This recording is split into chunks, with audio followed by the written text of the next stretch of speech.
Good evening, everyone. Welcome to the Town Council meeting, April 1st. No joke. It is 6 o'clock.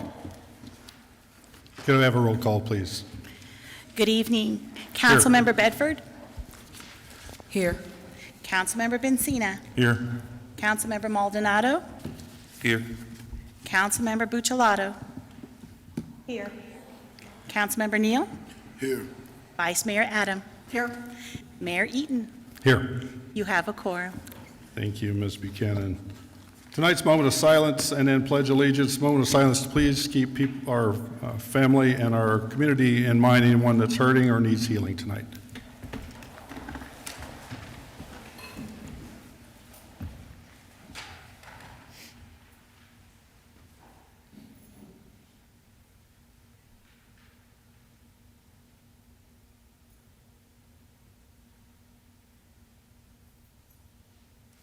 Thank you.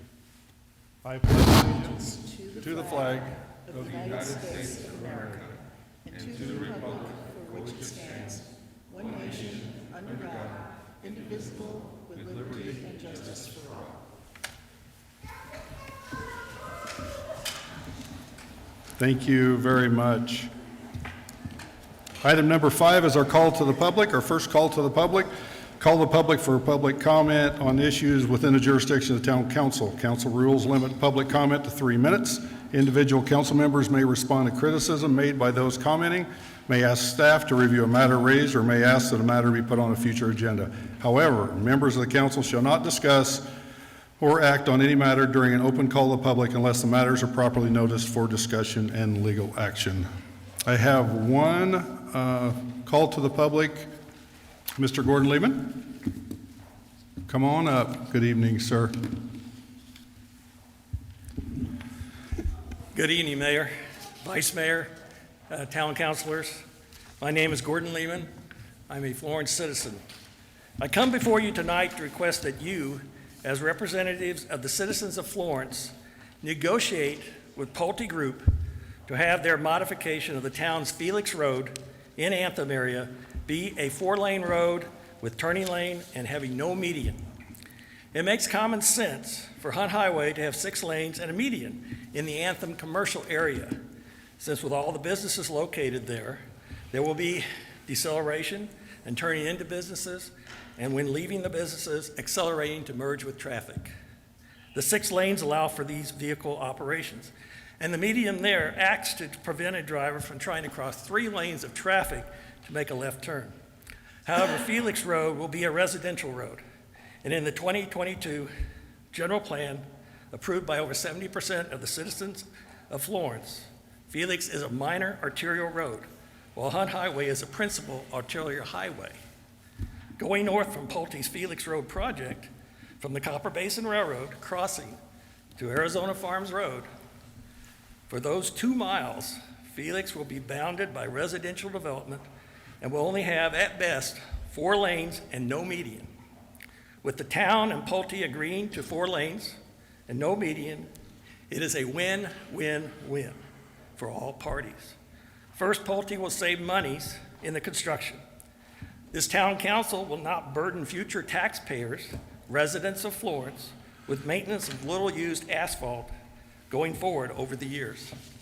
And as a third win, you, the council, will not put on Anthem residents additional HOA fees required to maintain landscaping in a median going out in time. Thank you for your consideration of this needed negotiation. Good evening. Thank you, sir. That's all I have signed up for public comment. Is there anyone else in the audience who wishes to speak on call to the public or online? All right, we do have some folks online. Looks like a whole bunch of folks. Marcella, I'll let you go first. Good evening. Good evening, Mayor, Vice Mayor, members of the council. I wanted to speak on call to the public in order to let the public know that on April 30th, there will be a Historic District Advisory Commission meeting in which we will have members of the State Historic Preservation Office come and do a presentation on the historic tax program that they run, and this is for homes and residences, and it's a special tax for those buildings that are considered historic. They will also be talking about different programs that relate to such a thing, and it is open to all residents to come and learn about this presentation, and I wanted to be able to give that information to the public. That meeting will be at 6 p.m. in the Town Council chambers on April 30th. Thank you. Thank you so much. All right, not seeing anybody else on here for call to the public. I'm going to close the first call to the public. Have no fear, there's another one at the end if you think of something as you go.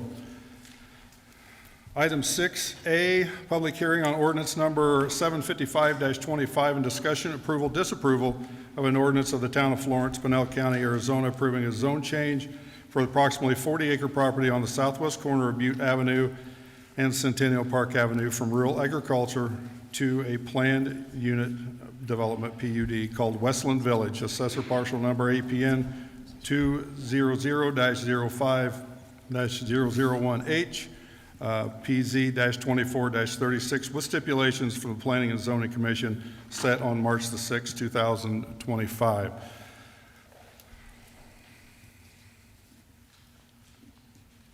So I want to go real quick for council and for anyone here wishing to speak at the public hearing.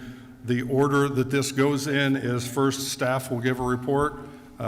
This is obviously not Marcellus, so we'll let do the staff report.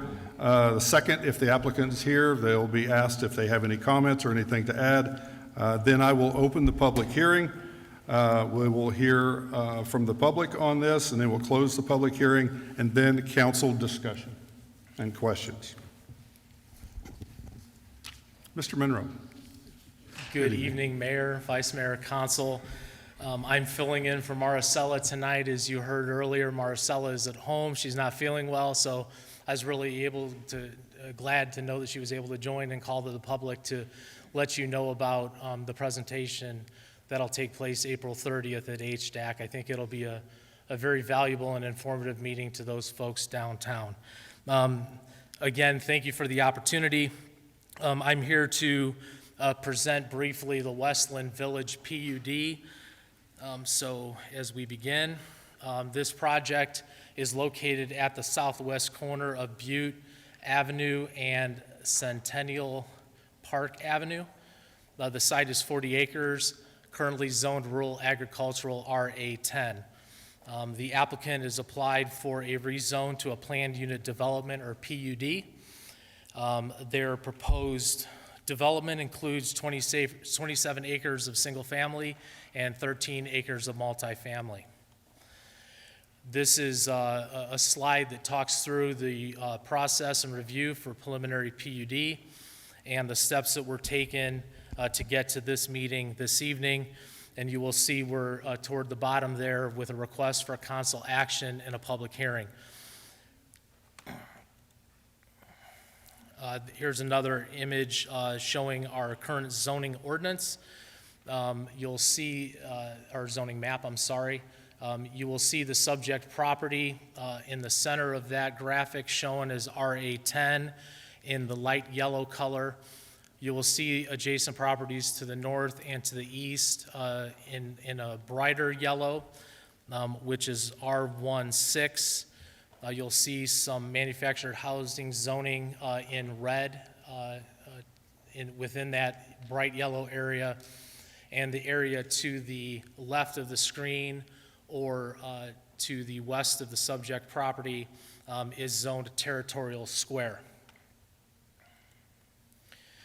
The Technical Advisory Review Committee took a look at this application as a staff-only presentation on November 20th. A second Technical Advisory Committee meeting was held with town staff and the applicant on February 12th, and included were a number of discussions about changing the zoning classification. We spent some time talking about Bisbee Road, how it's developed within the Bisbee Ranch development, and made some suggested changes to the proposed development plan, which was acted upon by the applicant. This shows the original concept. If you're familiar with Bisbee Ranch, Bisbee Ranch Road is functioning as a minor collector road. It does not have any loading by single-family residential. It's only loaded from the east and west by public streets. And as you'll see, if that road would have continued to the north onto this property, it would have quickly came into a single-family development with driveways and loaded onto that street. That conversation resulted in a change that continued the design of Bisbee Ranch Road, continuing north to Butte Avenue. And then you'll see that the single-family to the east is all loaded on local streets. This image does show a good example of how this site would gain access via an access point on Centennial Park Place, Butte Avenue, and the new local street proposed at the southwest corner of the property. In terms of public participation, there was a neighborhood meeting held on January 19th. No members of the public attended. Notice has been provided to of the neighborhood meeting and mailed to residents within 300 feet. And then the applicants mailed a separate notice in planning and zoning and town council for the public hearings. And again, property owners within 300 feet were notified. There is a sign on site advertising the public hearing. We did hear during the public hearing concerns about adjacent to neighboring uses and the impact of roadways in the surrounding area. The recommendation before you this evening comes with the support of the Plan Commission by a vote of 3-1. With that said, I'd like to invite Greg Davis forward to present the project in more detail. Thank you. Thank you, AJ.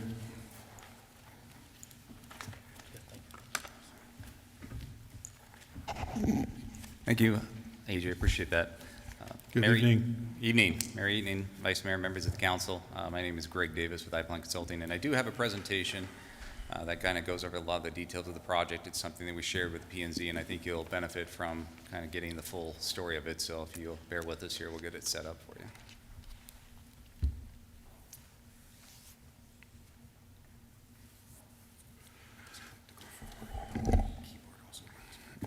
Okay.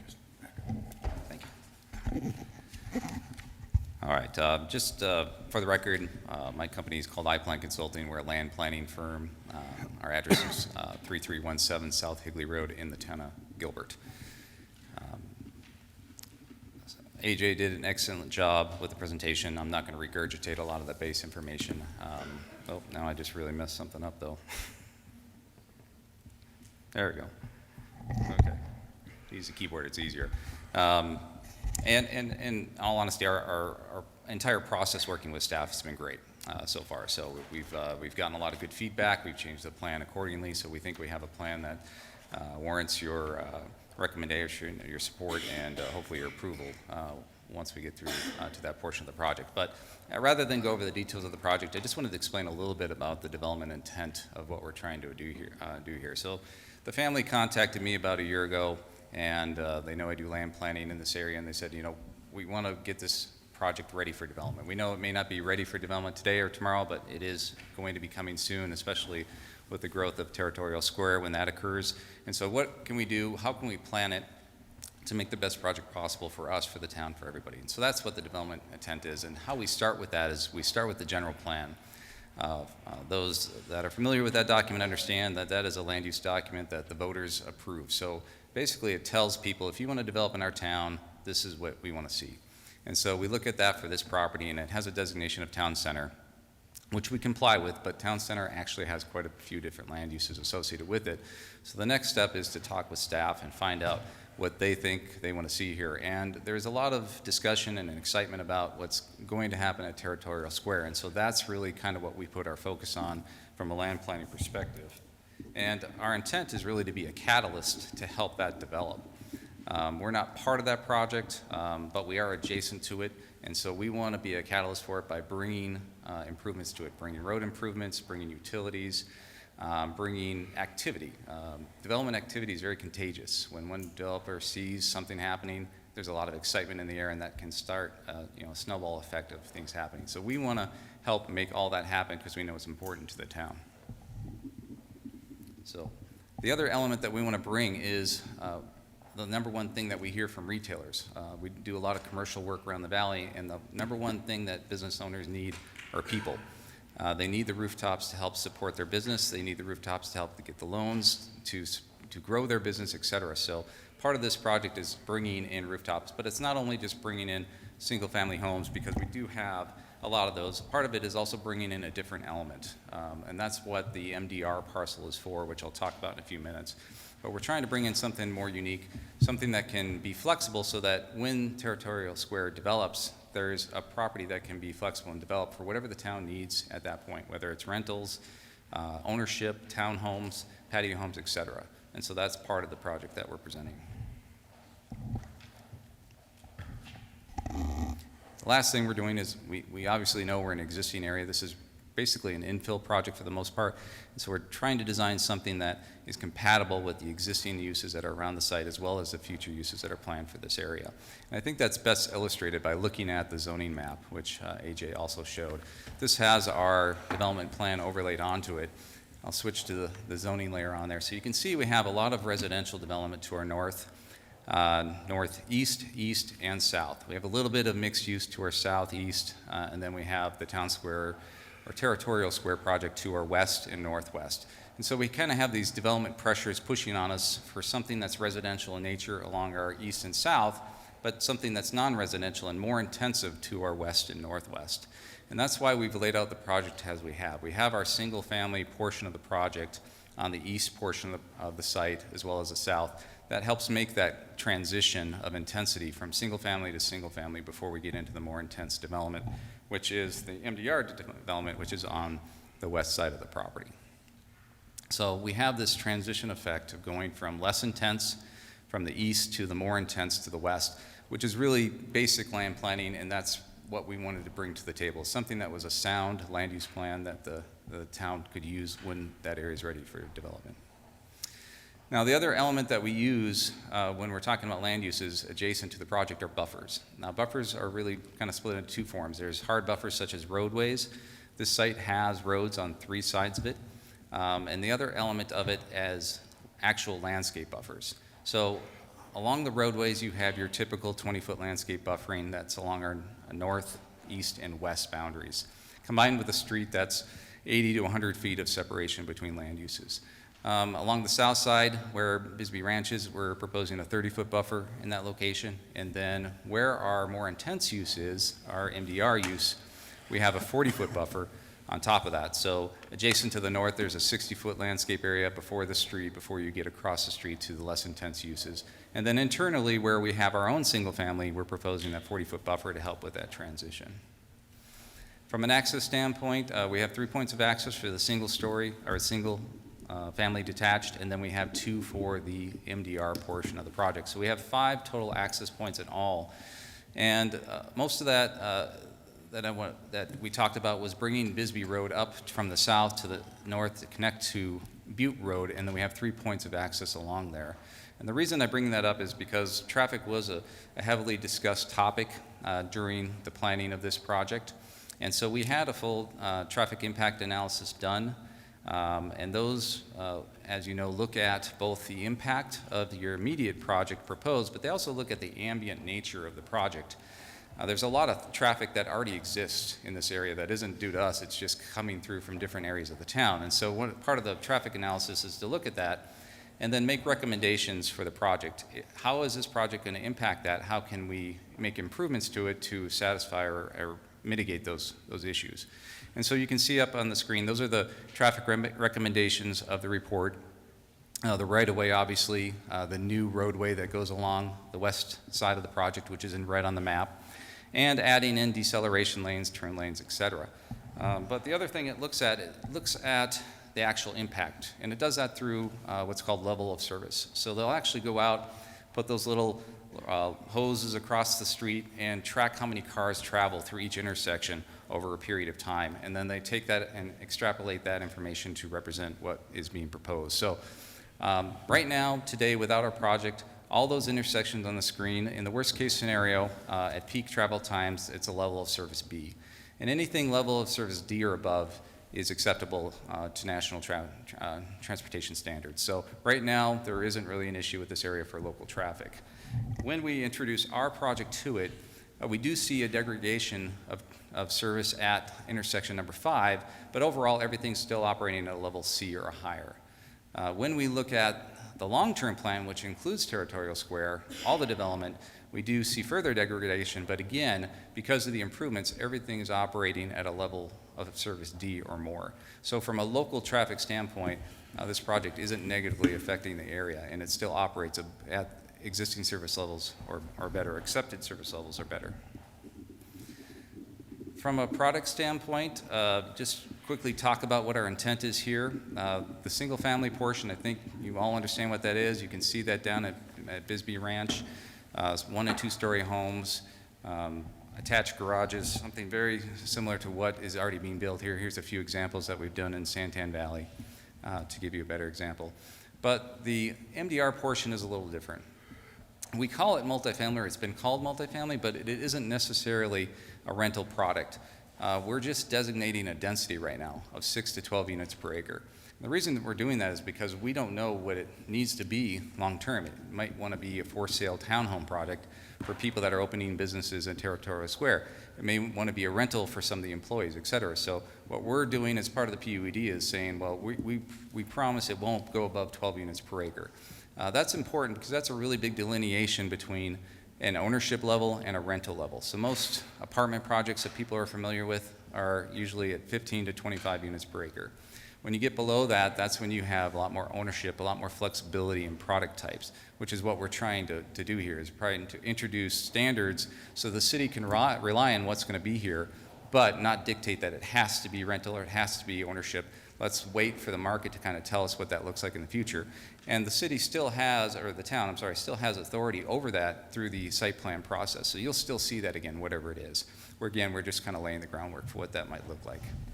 And what it might look like, here's some examples that we've done in Mesa, Queen Creek, and Gilbert to give you an example. The one on the lower right is a detached product that's about 8 units per acre. The upper left is a traditional townhome at about 10 units per acre, and the lower left one is at 12 units per acre. So you can see here, we have a range of intensities, different lifestyles. So a product that's really not available in the town right now is what we're trying to do, is be able to respond to what the needs might be because of the development that might happen in the area. So I want to touch on a couple comments that were brought up at the P&Z Commission hearing, just in case those are brought up again tonight, and also to kind of let you know our thoughts on that. One is that the project wasn't really unique enough. It needed to be something more special to reflect what's happening in that area because of Territorial Square. And, we agree this isn't breaking the mold for the most part. Single-family homes are very traditional. But we also think that the site really isn't conducive for that type of development. We're mid-block. We're not on an arterial intersection. So we really don't have the traffic counts to put in a commercial or non-residential type of use. And we think it's better served to be, compatible and cooperative with the adjacent property owners, so that if we can provide them the rooftops and housing that they need for their business owners, employees, that's going to have a lot better effect on the project than if we put in more commercial that's unnecessary. Because if we do put in more commercial, it's just going to be competition for what's going on downtown and what's going on in Territorial Square. So we don't think that makes a lot of sense in this project. And lastly on that, we do think that the MDR element is a unique and special type of land use that isn't available in the town now. So we do think that we are responding with something that is better than what is currently being built out there today. And we think that's why it's been supported to date by the staff and the P&Z. Lastly, I just want to touch on regional traffic because that's such an important issue that's discussed. Obviously, it's not a project that's directly related to our site, but we are part of that process. And because of our project being built, we are going to bring some tools to the town to help satisfy those issues. One of which is the fact that we're going to be providing funding for the improvements. First of all, through just the regular standard process where we develop our adjacent roadways. All the right-of-way, all our internal streets, the public streets, all of that is our responsibility to pay for and or to build. And if it doesn't need to be built, the town can use those funds elsewhere to help solve those issues. But from a macro standpoint, the town has that solution already in place, and that's what the impact fees of the town has. This project will generate $500,000 in transportation impact fees alone that can be used. And that's really, when people say development needs to pay their own way, that's what that is. It's these impact fees that require developers to put money into a community kitty that can be used for where the need is the most necessary. And that goes not only for transportation, which is the $500,000, but also for parks, for police and fire. In total, it's about $1.3 million.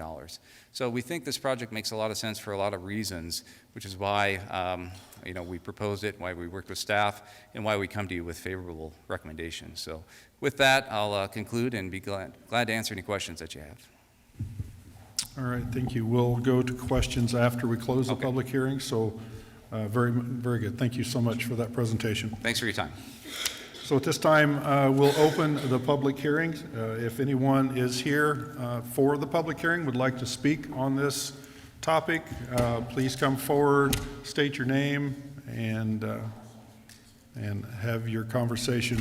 I will say we did receive one letter that Ms. Buchanan, if you could please read into the minutes for us.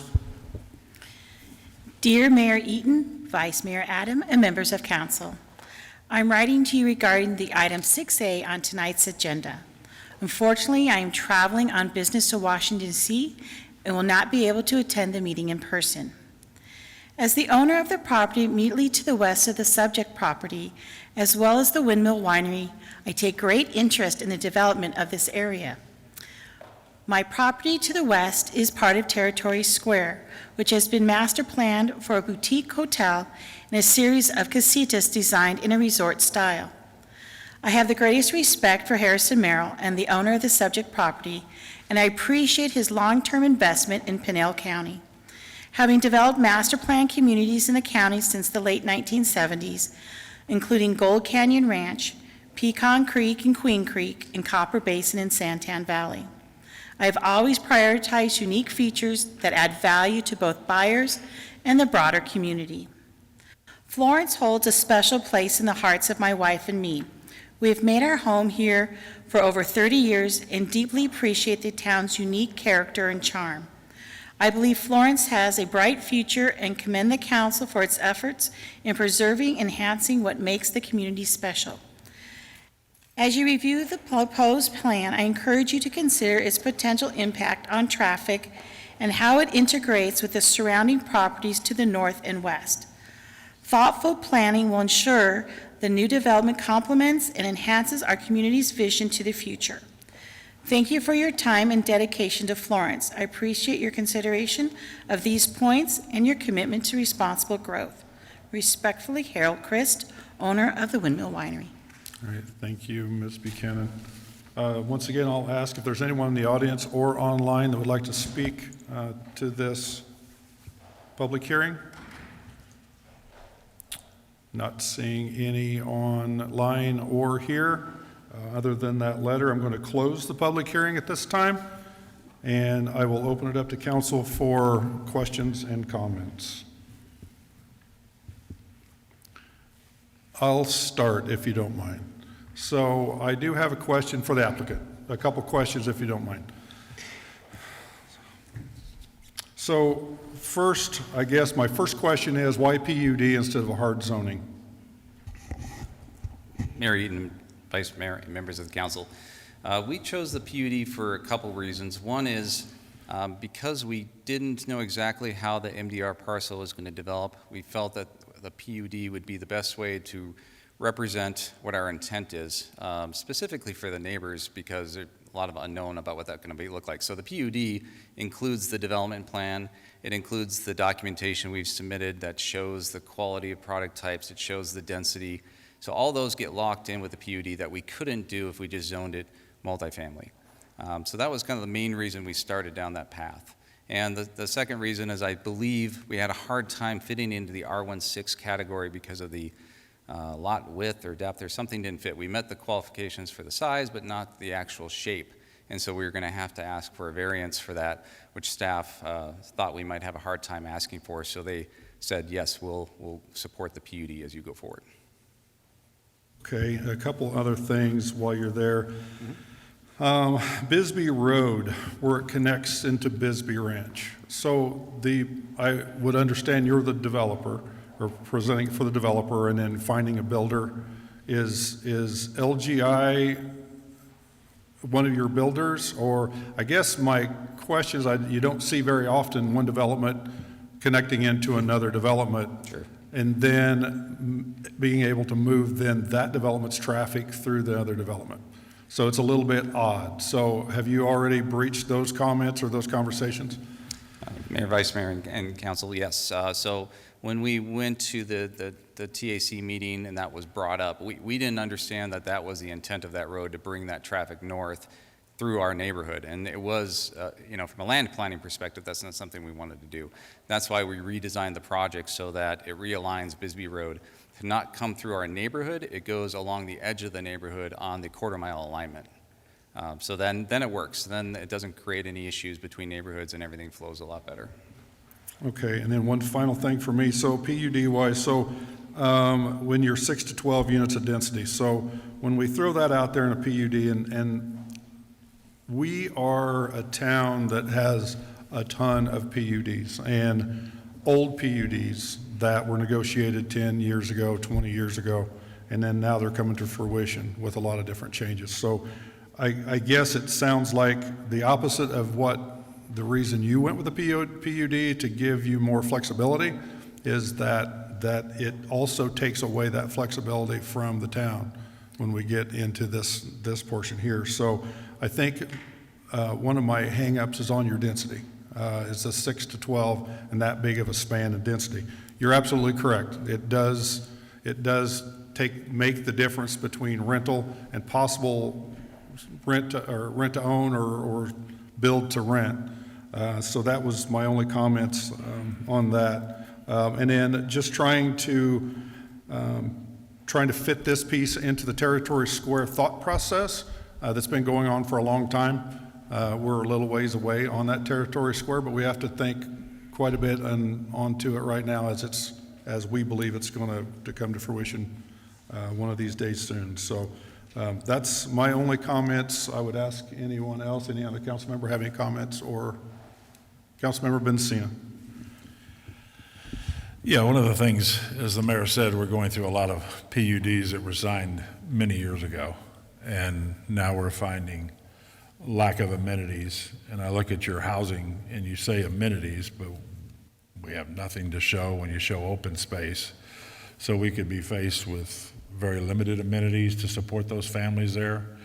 The other thing, I personally don't like leaving a PUD open to be decided some years down the road whether we're going to put up for sale or we're going to rent. The people that are going to buy houses in your housing subdivision are going to want to know what's going there, especially the ones that are buying houses there. And I say that because when I bought a house in Utah, I had 40 acres behind my house, and it was supposed to be single family. And the landowner tried to change it to rental and put apartments up. And luckily we were able to get that stopped.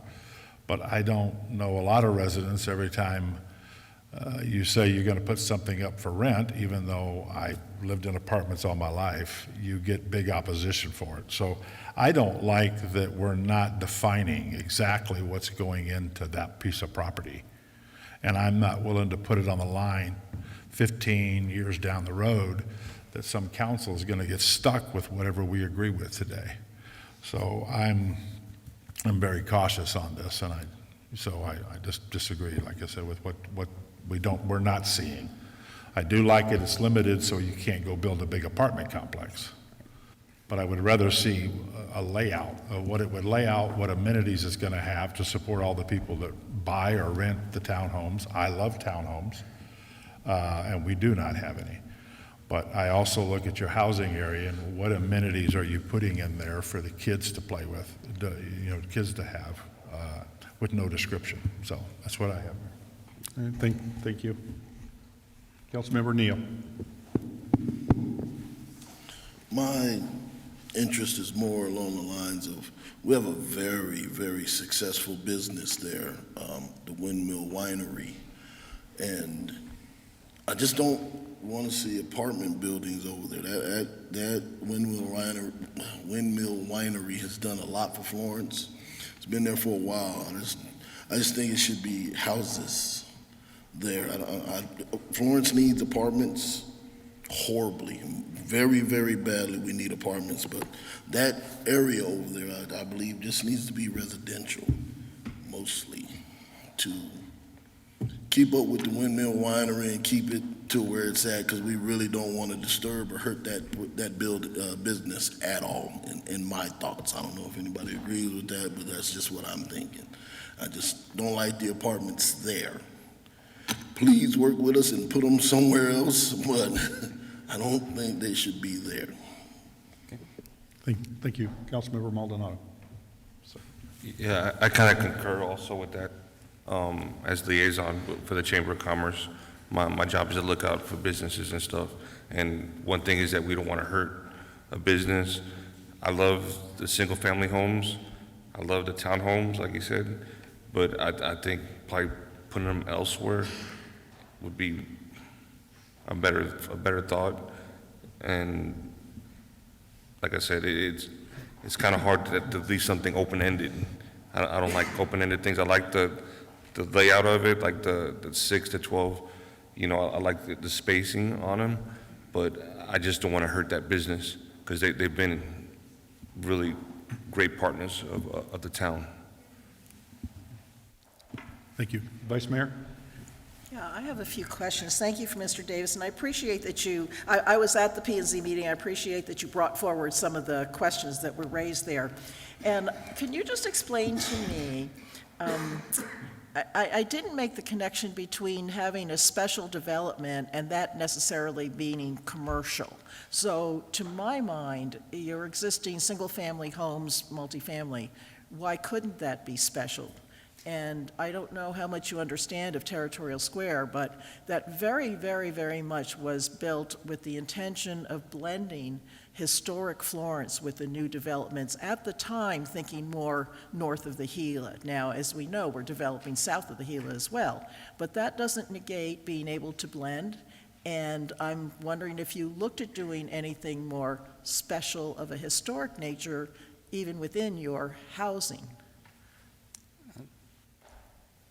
Mayor and Madam Vice Mayor, so to answer your question, when after the P&Z meeting, I had a chance to speak with Mr. Christ, and everything that he talked about, what his expectations were non-residential on this property. So that to me meant that that's kind of where he was saying that if he wants something to be more akin to what's happening on his property, I see. not necessarily that. Okay. And in regards to special, that's what I meant. But he kind of regarded single family as run of the mill. We see it all over the place. Nothing special about that. It's more the land use itself. We can absolutely design it to be more unique and special, and its amenity packages, et cetera. You know, that's typically what we do at the next level, at the plating level. That's when we get landscape plans and fencing plans and amenity plans to show that uniqueness, not usually at this early stage. So we can certainly do that from a logistic and a physical level once we get to that point. But that's what led to that discussion, and that's what led to my response of not being residential, because we looked at doing something more non-residential here, and it just doesn't make a lot of sense. No, I agree, and I think where there's a little bit of a disconnect is that Mr. Chris's property adjoins the other side of Butte property, and taken together, right?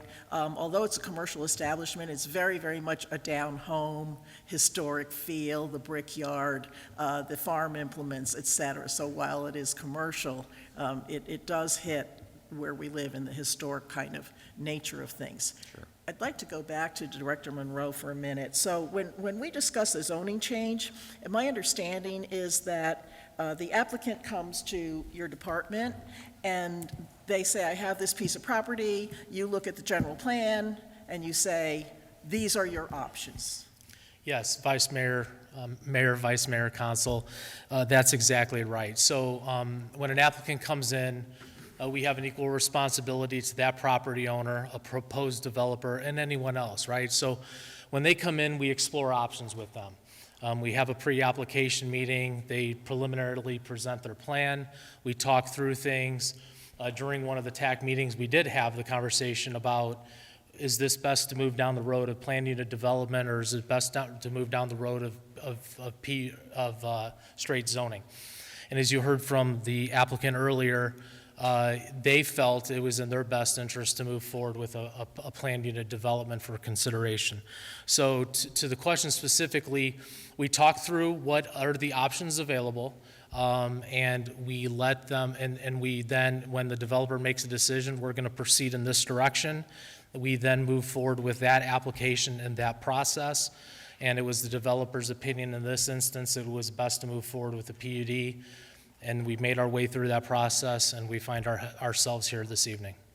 Right, but at the point where you gave the applicant the options, your job is done. It is not your job necessarily to recommend one way or the other. No, my responsibility to this community is to let folks know a development coming into the community, what the zoning is, if they have an idea what their project wants to be or what they would like to see.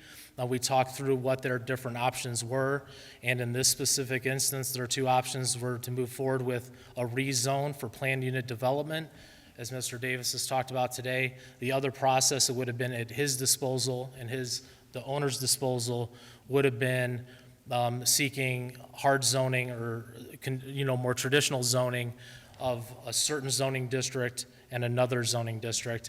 In this case, it would have likely been multifamily residential, right? And yes, but it was there, so we gave them the options, and this is the one they chose. Okay, thank you so Welcome. much. I'd just like to revisit, for the sake of this council, as council liaison, I was at the P&Z meeting, and something happened with the neighborhood meeting notices to the property owners immediately adjoining this zoning request. They say they did not get the notice, and that's why there was no participation from the property owners. You did hear the letter from Mr. Christ. At the P&Z meeting, he stood up and said he was speaking for all three adjoining property owners. So you really have all the parties voicing their opinion that they do not want to see this type of dense housing in the neighborhood. The first choice the director has to look at is the general plan. The second one before the commission was, does this fit the general character of the neighborhood? I think if you've been out there, right now it's rural. The property is zoned R10, I think, which would allow for 4 ranchettes on that property. So we're going from 4 to 158 and 112, right, which is not considered high density in the formal term, but certainly for that area, that's pretty dense. I agree with Councilmember Neal. Harold Christ has built a tremendous business for the town of Florence. It is one of our premier entertainment spots, drawing people from all over the county. His spring and fall vendor events have, I don't know how many, but it's a huge amount of traffic he's drawing. So what we all always question on the traffic studies, in the eyes of the traffic study, we may be a B. In the eyes of the residents, we're already at a C-, and adding more is causing quite a bit of consternation to all of our residents. So I just wanted to mention that. And my last thing was, the option still remains to hard zone. I commend what you're doing. We do need a diversity of housing options. There's no question about it. That spot, I am not sure that it works there. Thank you. All right, thank you. Is any other council member, Councilmember Buccellatos? Hello, good afternoon. Oh, sorry. Sorry, Mayor. Hello? Can you hear me? Yes, Nicole, I can hear Now you we now. got you. I apologize. Okay, thank you. I just wanted to kind of touch on, I will say that I do also agree with pretty much all that's been said tonight. I have an acre here in town that my home sits on, and I can't imagine 12 units on 1 acre. Very saturated, and I don't feel that that fits the area either. I did personally reach out to 2 out of the 3 owners and residents in the area, and they were also not for this. I don't ever want to go into something blindly where we're not given either a hard zoning or, and I'm not saying that it's not allowed, I just personally have learned from what has been done in the past, and I don't want history to repeat itself, and I don't want it to be a reason of mine that that would happen. So I just wanted to briefly touch on that. Thank you. Thank you very much. Real quick, Director Monroe, so in following up the Vice Mayor, so I also had heard about the community notices, that some of the notices were sent out and people didn't receive them until after the meeting, or did your team verify that everything was noticed correctly?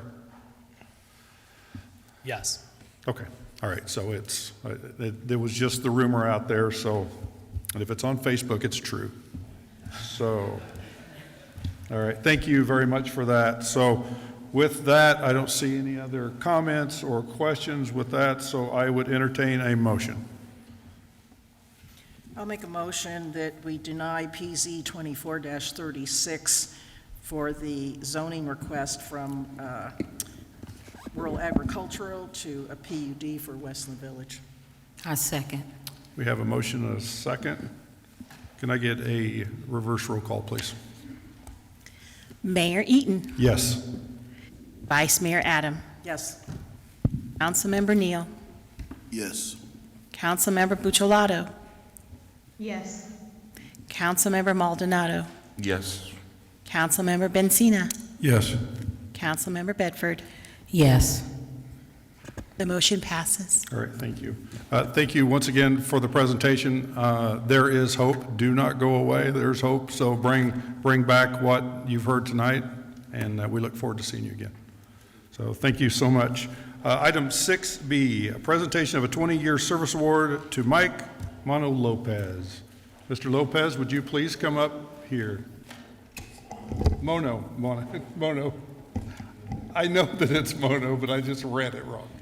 So, all right, sir. Good evening. No, right here for now. So, all right, well, congratulations, and we appreciate you. I'm going to read a little bit of the background here, a little bit of the letter that came with this. So, that you have been with the town of Florence since April 4th of 2005.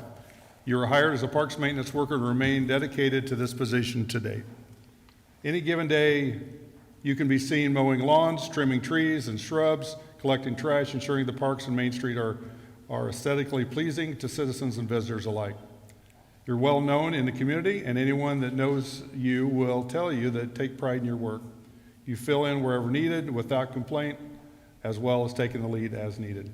The Parks Maintenance Department is compiled of a team dedicated to the landscape maintenance and holiday decor that is well noted around town. You've taken several parks and playground courses to increase your knowledge. You even obtained Arizona Landscape Professional Certification, serve their parks. So with that, sir, we thank you once again. If you will join us over here, we've got something for you.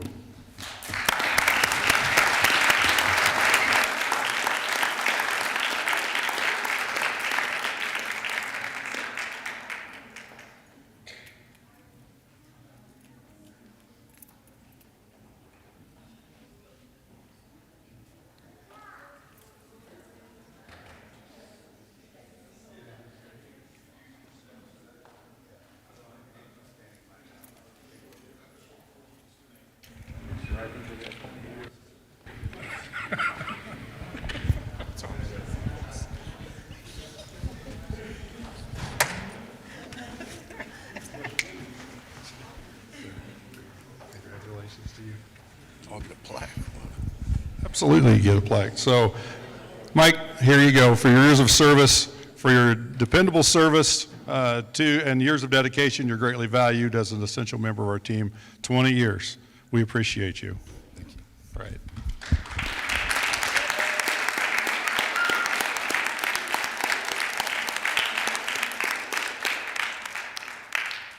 Would you like to say something, sir? Are you sure? Come on.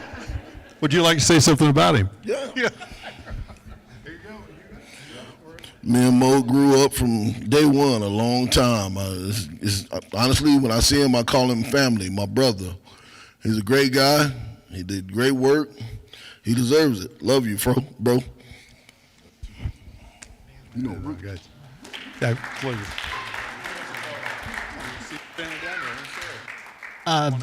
So I'm the Paul King. I'm the Community Services Director. Parks is one of our divisions. Mike and Mono, thank you. Appreciate 20 years of service. We are priding ourselves here in the town of succession. And Mike is a great example of someone who has worked for the town day in, day out, coming to work every day and enjoying it and wanting to stay with the town. And for that matter, you know, we have employees who want to move up. If you're happy where you're at, that's great. But we are fully engaging our employees, such as Mike, to really just get the benefits of whatever they want in their future. And so thank you, Mike, for your help and continued effort to make our parks and our quality of life for the residents in good standing. So thank you. All right. Thank you, Paul. Once again, sir, thank you. Thank you. Appreciate you. Oh, need one.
Once again, congratulations and thank you for your service.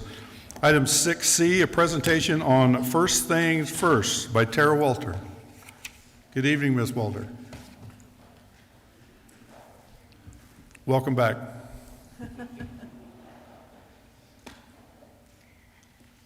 And I brought a colleague. Yes. This is Annette Lopez. She is also with First Things First. Yes.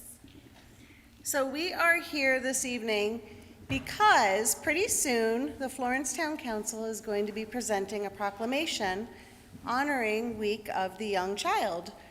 Week of the Young Child is going to be on April 5th to April 11th, and this is when we really focus on early learning, their families, and their teachers.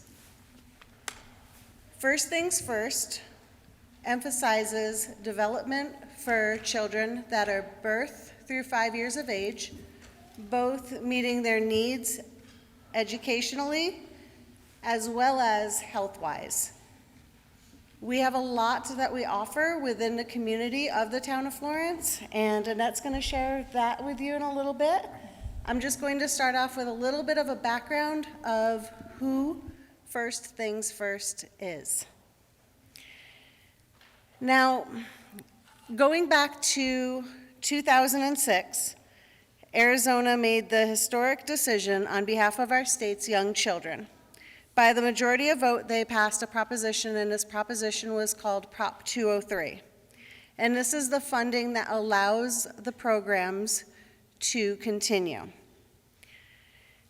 First Things First partners with families and communities to help kids have a positive, nurturing experience that they need to arrive at school ready to succeed.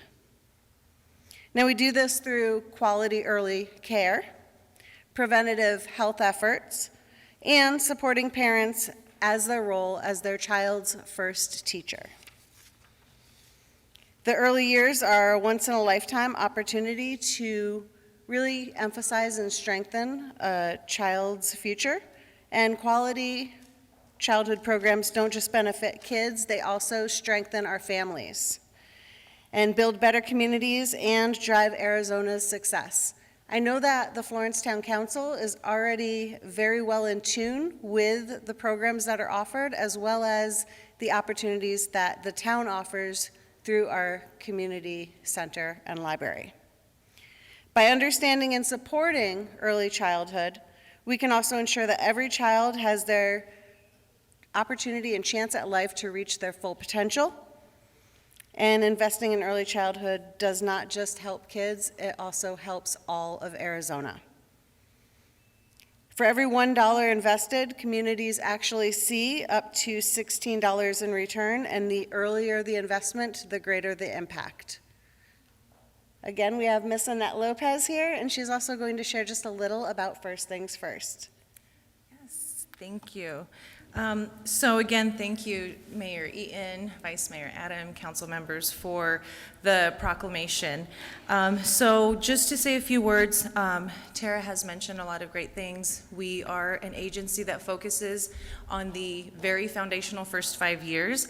So as we reflect on the needs and the growth of children, we recognize the importance of providing them with a foundation that supports their development, creativity, and joy. So it's a privilege to be a part of a community such as Florence that values and advocates for these precious first 5 years that again are very foundational. So I want to say, as community engagement coordinator representing First Things First, we are a state agency. I represent the Pinal region. So it really does take a village, like we've heard, and it takes a village like the town of Florence. So I have been actually very honored to already have partnered in several projects with Director Paul King here, with the library, and I look forward for many other projects. I've actually been in contact with several of your council members, so thank you to Ms. Bedford, Mr. Benzina, who have already personally advocated for those very first foundational first 5 years. So I just look forward for First Things First to continue to partner with the town of Florence to see what we can bring to the community as far as programming, as far as support, and just as a little snippet as far as early childhood childcare goes. Just to briefly talk about, we do have a childcare crisis, so one of the things that we do is look at communities that could benefit from quality early childcare, and with many facilities shutting down or not being accessible, there's not enough space. I'm happy to be here to partner with the town to see what that looks like, to look for answers. So thank you again for this proclamation, and I hope to continue to partner with you guys. Great, thank you so much. And and I know, Ms. Lopez, we've talked before, and you had mentioned before maybe coming back for a presentation, a formal presentation. So, and as it is with this new council, we kind of take our proclamations on the road. And so I always felt that we take it to, surrounded by kids, we're talking about kids and the teachers and all the administrators and schools that do that. So we will have a time for you. I'm going to wrangle some more council members to come and read this next week, so we can make sure and touch on that with that date.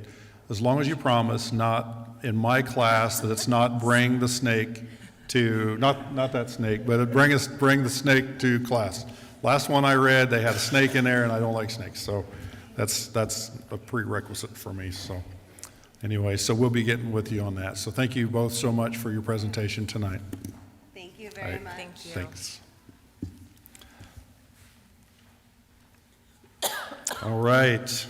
Item 6D. That is presentation celebrating some more youth. 2024-25 Florence High School cheer team.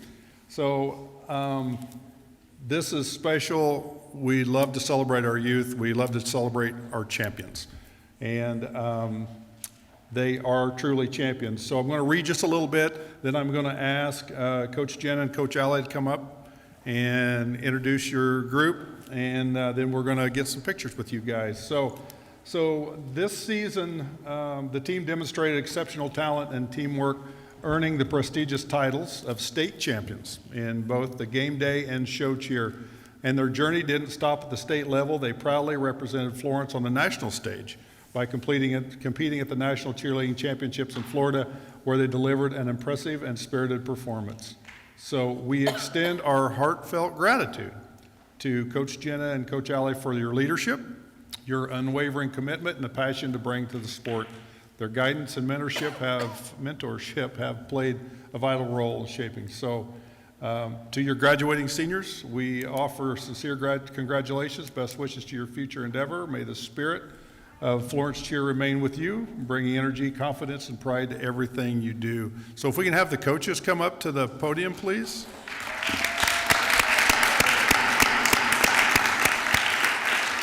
Gosh, good evening, ladies. So Hello. Would you like to say a few words about your team? Sure. I just want to first say thank you so much for having us. We're so happy to be here. We appreciate the community and the community support towards the Florence Cheer Program. It's been around for a while, and we want to keep it going and keep being successful. I just want to say to my girls and the parents, we thank you guys so much. We had a great season, and we're so thrilled with how it went. So thank you so much. All right, very good. Thank you. All right, and I think that, and she touched on that too, the parents, I know what that's like, and so to the parents, so we so appreciate you too. So if you ladies will join us over here in front of the screens, we'd love to get a picture with you. Actually, hang on. Go ahead. First off, I would like to tell the team congratulations. Second off, to the coaches. It is very rare for coaches to step into a position and take a team to a state championship, especially with all the uncheerleading things that went on with you guys this year and this season. I sit there and watch it all because, trust me, I was counting every penny that my daughter was taking out of my wallet. You guys did a heck of a job. I thank you, and you guys deserve it.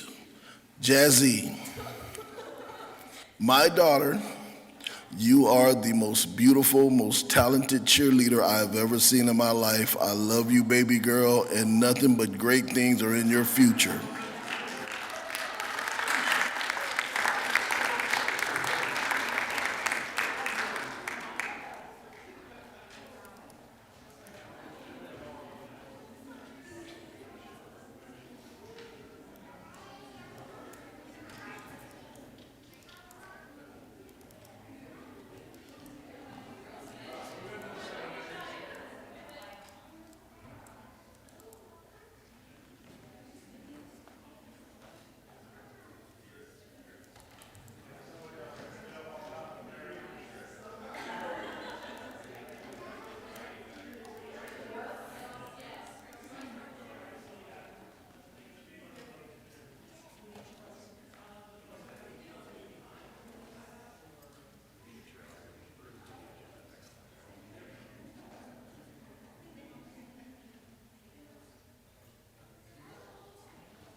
Thank you once again. That is the fun part of doing what we do here. So awesome. So the fun continues.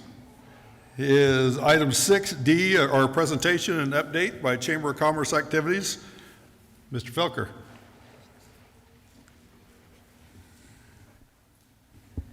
Don't disappoint us. I said the fun continues. I know that's a lot. That's a tough act to follow, too, there.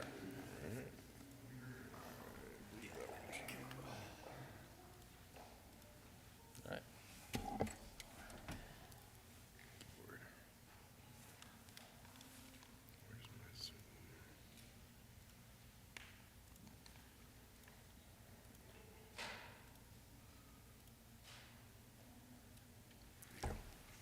All right. Good evening, Mr. Mayor, Vice Mayor, Madam Vice Mayor, and Florence Town Council. For those that don't know me, my name is Paul Felker, and I am the Executive Director for the Greater Florence Chamber of Commerce. It is a privilege and an honor to be able to present the activities and update on the happenings for the Greater Florence Chamber of Commerce. I'll give a short presentation. I put together a little PowerPoint here, so a little more descriptive, and I hope everyone kind of enjoys it. So we kind of start off here. So one of the responsibilities of the Greater Florence Chamber of Commerce is the management and the running of the McFarland State Historical Park. And in those responsibilities, we have various activities that we do, and one of them is the promotion, the organization, and the implementing of tours. So we have a number of tours and companies that come through and go through the park. So this last month we had 2 in particular. Now on this picture on the left, we had over 40 of them that came, and when we have that many, we usually split them up. So on the first part of the park, we'll give a tour there, and then the other part we'll give the tour there, and then we'll switch them out. And sometimes when we do that, we have return visitors. The tour companies come back. Well, we did last month, and during that presentation, we had a wonderful presentation on Florence copper from Sophie Dessart, and what a presentation that was. If you haven't had a chance to hear everything that goes on out there and how big they are in our community, everyone obviously knows that, it's well worth it, and I'm glad I sat in on that. So that was very informational. Another one of the responsibilities we do, we have a program called Ernest Talks, Ernest being Ernest McFarland. And in those talks, we cover a variety of topics ranging from dark skies to the Gila River. This last month, we did one on the disappearance of trading posts throughout Arizona. And that's a very interesting topic. There used to be well over 100 years ago. There's only 5 remaining now. The next one that we did with Christine Reed on the 40th anniversary of the movie Murphy's Romance that was filmed here in Florence. Usually when we have Christine Reed, it's standing room only, and it was again, and she gave a wonderful presentation. Here in this picture here, you can see Tom Rankin is there. He was actually in the movie. I think everyone knows that, and so he kind of filled us in on various things that happened during that. That was 40 years ago, so a lot of people weren't here, but it's so interesting to hear about Sally Field, James Garner, and everything else that happened. We partner with Arizona Humanities to put on that program. Very worthwhile, and I'm glad that we are doing it. Some other responsibilities we do once a month at the first Thursday of each month. We do a networking mixer at a business here in town. Last month we did it at National Bank of Arizona. This picture on the left, that's the crew. These are growing more popular every month. We're getting more and more people, more and more members, more and more guests, and it's a great time to mix, network, and meet other people and help grow the businesses throughout. Obviously, there were more people than in this picture. That was just the crew there at National Bank Arizona, and of course, Sophie. Another one of our many responsibilities we do are ribbon cuttings. Now, this one here in the middle, that was actually at the end of February, and we did that at B-Mobile Verizon out on Hunt Highway, and as you can see, we're holding the balloons and those large scissors. Those scissors are very dangerous, I found out. So the one on the top here, this happened last Thursday. I unfortunately missed that. I was on a business trip. Okay, Keith is the only one that got that. And that was at VJuve, and that's exciting business coming here in town. And all the various things that they had there. I can't wait to go there and maybe utilize some of it. The one on the lower right, that was at Divine Design Beauty Bar. That's also out on Hunt Highway. They're actually reopening their business there, so we did a ribbon cutting, and it's another phenomenal business that we're excited to be a part of. Even more activities, here we go. So the middle one here, this was a ribbon cutting we did at Liz Aguilar State Farm, and she also had a block party, and it was a great event. It was a little chilly, but you just move around and keep warm a little. On the far left, Women in Business that we had last month, and the topic for this is, we do this every quarter, and the topic for this one was Women in Unconventional Careers. This one was our best one so far, and it's just a rousing success. Many people in this room were at that event, and I am just proud, beyond proud, to be part of that, and that's another one that's growing more and more.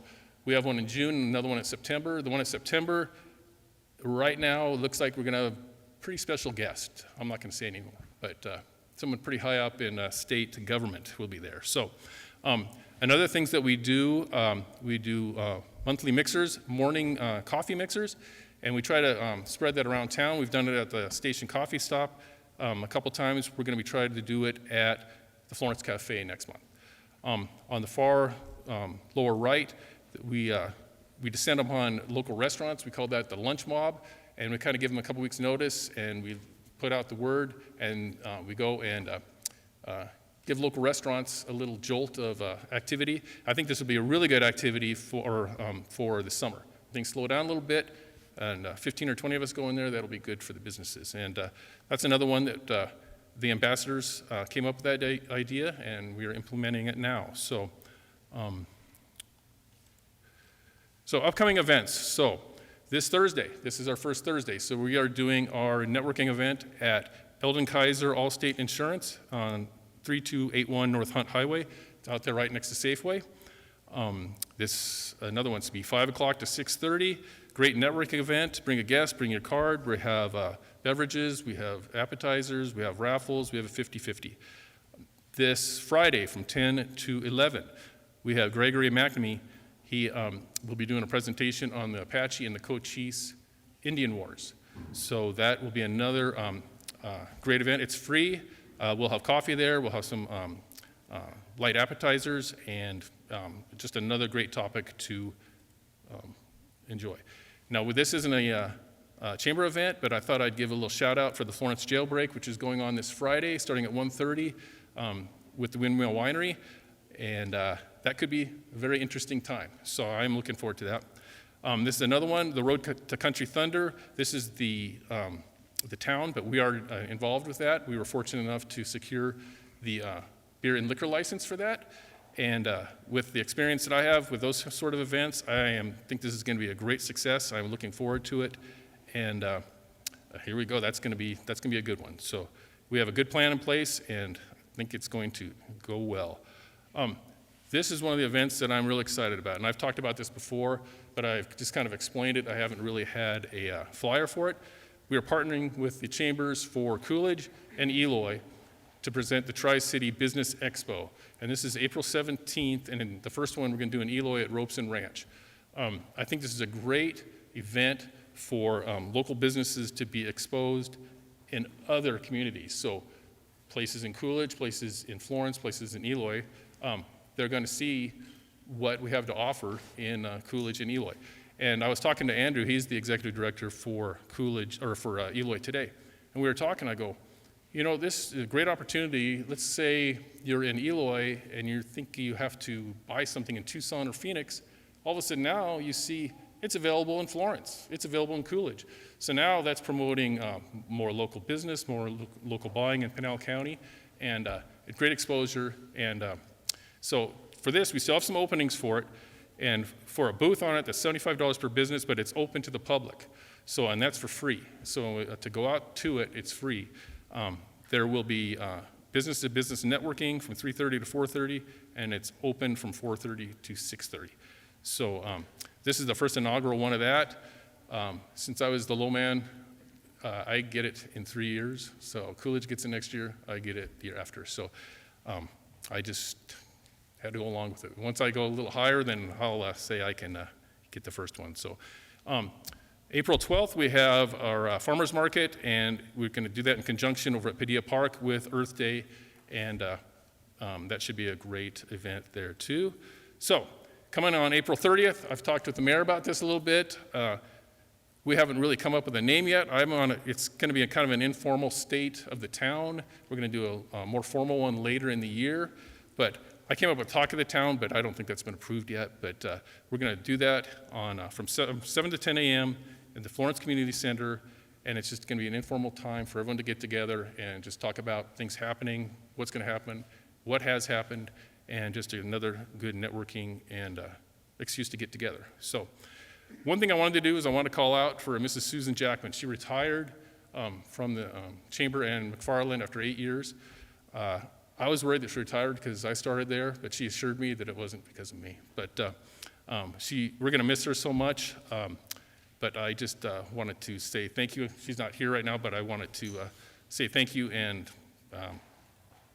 we'll miss her. One of the things I wanted to kind of bring up too is I'm not sure everyone's talked about it, but there is a semi-pro soccer team coming to town, and they will be doing home games here at the high school field. So I've talked to them about going into partnership with a little bit, trying to promote them a little bit. Obviously, they're going to join the chamber. And I think that's just great. They're going to be playing other semi-pro teams from the area. So I think their first game is against a team from Mesa. So that is pretty exciting. So along with those other events, we'll still be doing our usual monthly morning coffee mixer, our lunch mob, and the ribbon cuttings. And this is just for April. So, we have a lot of things going on. We're pretty busy. We've had members coming in weekly, new members all the time. So things are progressing nicely. And the new community business chamber guide, that's progressing nicely also. And hopefully that'll be done in the first part of May. So that will be an exciting publication for the town. One thing I wanted to update everyone, the porch at McFarland State Park, we are going to be having that redone at the end of the month. So April 28th, they are going to take out all the wood and redo the wood. That's going to take a few days for that to happen. And once it is laid, it's going to take a few days for it to settle. So during that time, the park itself will be closed. The exact dates I don't have, but it will start on the 28th. But the chamber will be open. So I know how to get in there without going through the porch. I can go through the back door and or climb over the fence. But this will be a great time for us to do a lot of market visits. So, with that, I will quit rambling. I don't think this would have been 3 minutes, would it have? About 8 or 10? I think it's been 3 minutes. So once again, I say it's just a privilege and an honor to be a part of the council meeting. I think this is a great opportunity for the chamber and the town to partner up in various things. And I'm just glad that we were able to get this done. We feel we're making progress, and we feel like we're making a difference so far in the community. And we're proud and excited to be a part of this. So thank you again, and I got a whole month to come up with something better. So thank you very much. Have a good night. Thanks, Paul. And we appreciate you and your team and those directors. We also believe that we're making progress in the town, so thank you so much for that.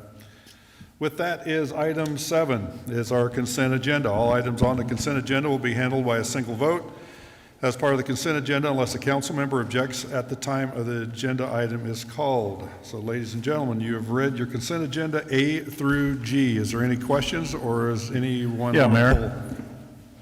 Councilmember Benzine. I would like to actually just pull all the consent items tonight. I've not had enough time to read them.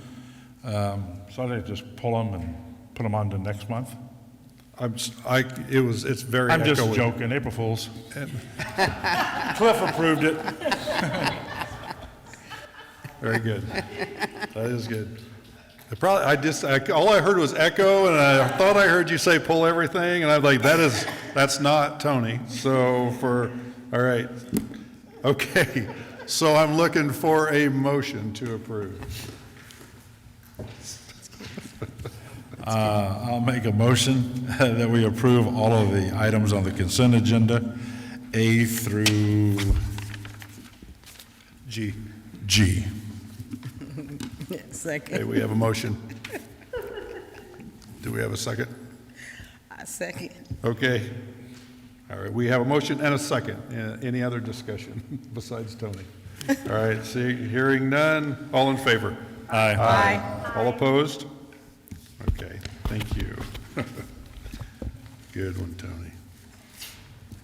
All right, item 8, new business. Discussion, approval, disapproval of town council rules of procedure dated April 1st to 2025. Mr. Matthijs. Thank you, Mayor, Vice Mayor, members of the council. This is a procedural item before you this evening related to adding some clarification to the rules of procedure and particularly the code of ethics that apply to the council and our boards, commissions, and committees.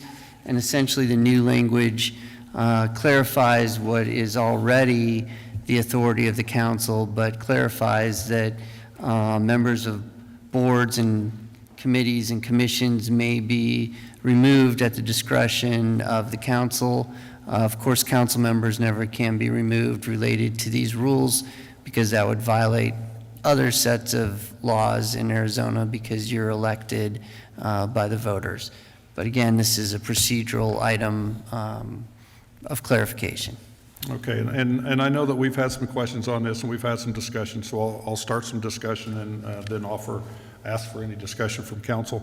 So when we took over December the 9th, immediately we were tasked with going through our procedures, how we want to do things, how we want to run the meetings, and every time we find something new, we fix it. We don't go through, we don't let it go, we fix it. And this is just another item. The 2 items that are on there was basically, one of the items was a perceived, but not really in writing, as far as appointment and removing of any commission members. So, like I say, it was a perceived notion, but it wasn't in writing. And when one set of rules doesn't match the other set of rules, we make them match. So, with that, I'll ask any other council member have any questions, comments? Not seeing. Okay, Vice Mayor. I just want to say that I really appreciate the clarification in our rules and procedures because I was the member of a commission and we had to go through the process of removing a member and we didn't really have this formal documented procedure. So I just think it's critical to have in place. Thank you. All right, thank you. Anyone else? Not seeing anyone else or Ms. Buccellato. I'll entertain a motion to approve. I'll make a motion that we approve the council rules of procedure dated April 1st, 2025. Second. I have a motion and a second. Any other discussion? Seeing none, all in favor? Aye. Aye. All opposed? All right, thank you very much. Item 8B, discussion, approval, disapproval to adopt ordinance number 754-25, an ordinance of the town of Florence, Pinal County, Arizona, amending the Florence Town Code, section 150.300, technical code, section 1500.3, I think it's 150.300, A15 International Fire Code, adding the following addendums, additions, and alterations to the 2018 codes, fire codes, sections 202, sections 1206.2.7.1, section 1206.2.7.2, section 1206.2.7.3, section 1206.2.7.3.1, section 1206.2.8.6, section 1206.2.8.7.3, section 1206.2.10.1, section 1206.2.10.8, section 1206.3.4.5, section 1206.3.7, section 1206.3.7.1, section 1206.3.7.2, and section 1206.3.8. Chief, tell us about this. Good evening, Mary. Good evening. Vice Mayor Adams, member of the council. And continuing with your theme tonight of continuing the fun, what could possibly be more enjoyable than talking about fire codes? So I like it. What you have in front of you tonight is a small portion of the fire codes that specifically are attributed to energy storage facilities, generally referred to or commonly referred to as battery power plants. These are industrial and commercial related. They're not residential related. What we're asking tonight is an early adoption of the section of the IFC 2021 and 2024 fire codes associated with this topic. We're not asking to adopt those entire international fire codes at this point. The technology in these types of operations is increasing so quickly that it's been addressed to improve the safety of these plants as they're being built and operated. This puts a lot of the onus on the owners and operators. They need to have more plans. They need to have more response to these types of operations and mitigate hazards after the fact as well. This is simply taking what is written in the 2021 and 2024 IFC about these codes and adopting them today for any plants that might be coming into our community moving forward. All right, thank you, Chief. So first of all, the battery topic is one of the most important topics in the fire service right now. And I applaud you and your team for being proactive. Sometimes we find ourselves reactive more than anything, and so being proactive with this, I think this does get us ahead of any future applications or any future developments. So we just want to make sure that they're done by the code. So with that, I'll open up any questions or conversation from council. Seeing none, I would look for a motion to approve. I make a motion to approve ordinance number 754-25, an ordinance of the town of Florence, Pinal County, Arizona, amending the Florence Town Code. Do you need me to read all those? I think after what you did earlier, I think that would be appropriate. I don't think he doesn't need to do that, does he? All right. April Fool. Second. I have a motion and a second. Any other discussion? Not seeing any. All in favor? Aye. Aye. All opposed, like sign. Thank you. Thank you, Chief. Item 8C, discussion, approval, disapproval of entering into a contract with Waterworks Engineers, LLC for the design of a new UV disinfection system at the South Wastewater Treatment Plant in an amount not to exceed $246,720 to ensure compliance with Arizona Department of Environmental Quality requirements under the existing consent order for this facility. Tim Wainscott. Hey, before you start, I just want to thank you for what you're doing and wearing multiple hats, or in this case, no hats.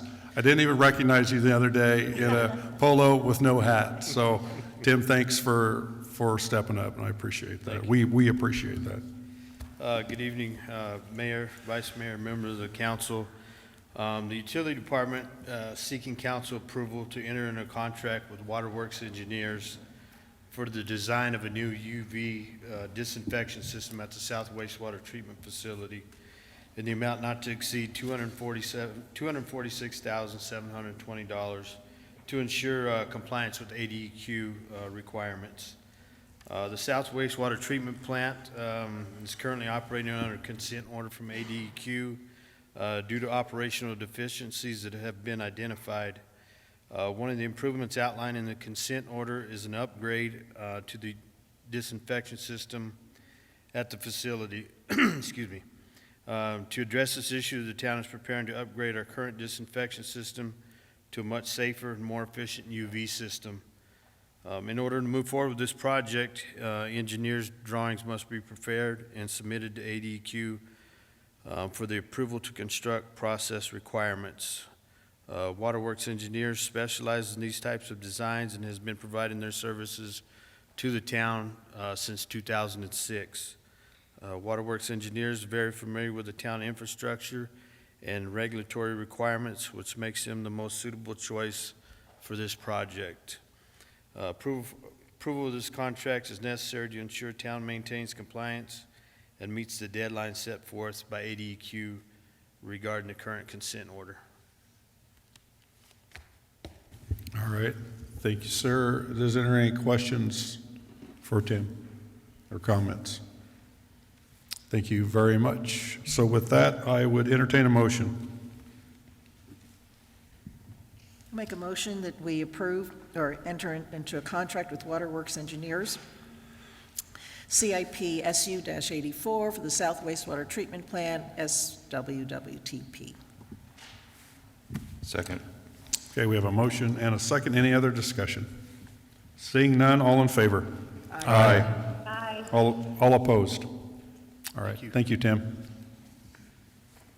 Item 8D, approval of entering into an Axia Cooperative Contract number 2230-149 with Artesian Cinema and Sound LLC to complete audiovisual upgrades to the Florence Community Center in an amount not to exceed $334,290.71. Good evening, Mr. King. Good evening, Mayor, Vice Mayor, members of council. Tonight's we're presenting this needed project for the community center to keep our rentals alive and well and actually growing continuously as our community does and our business needs continue in the community. Some of the needs for replacement include a lot of the malfunctions, unreliability, and simply just not working pieces of equipment. Microphones are cutting out.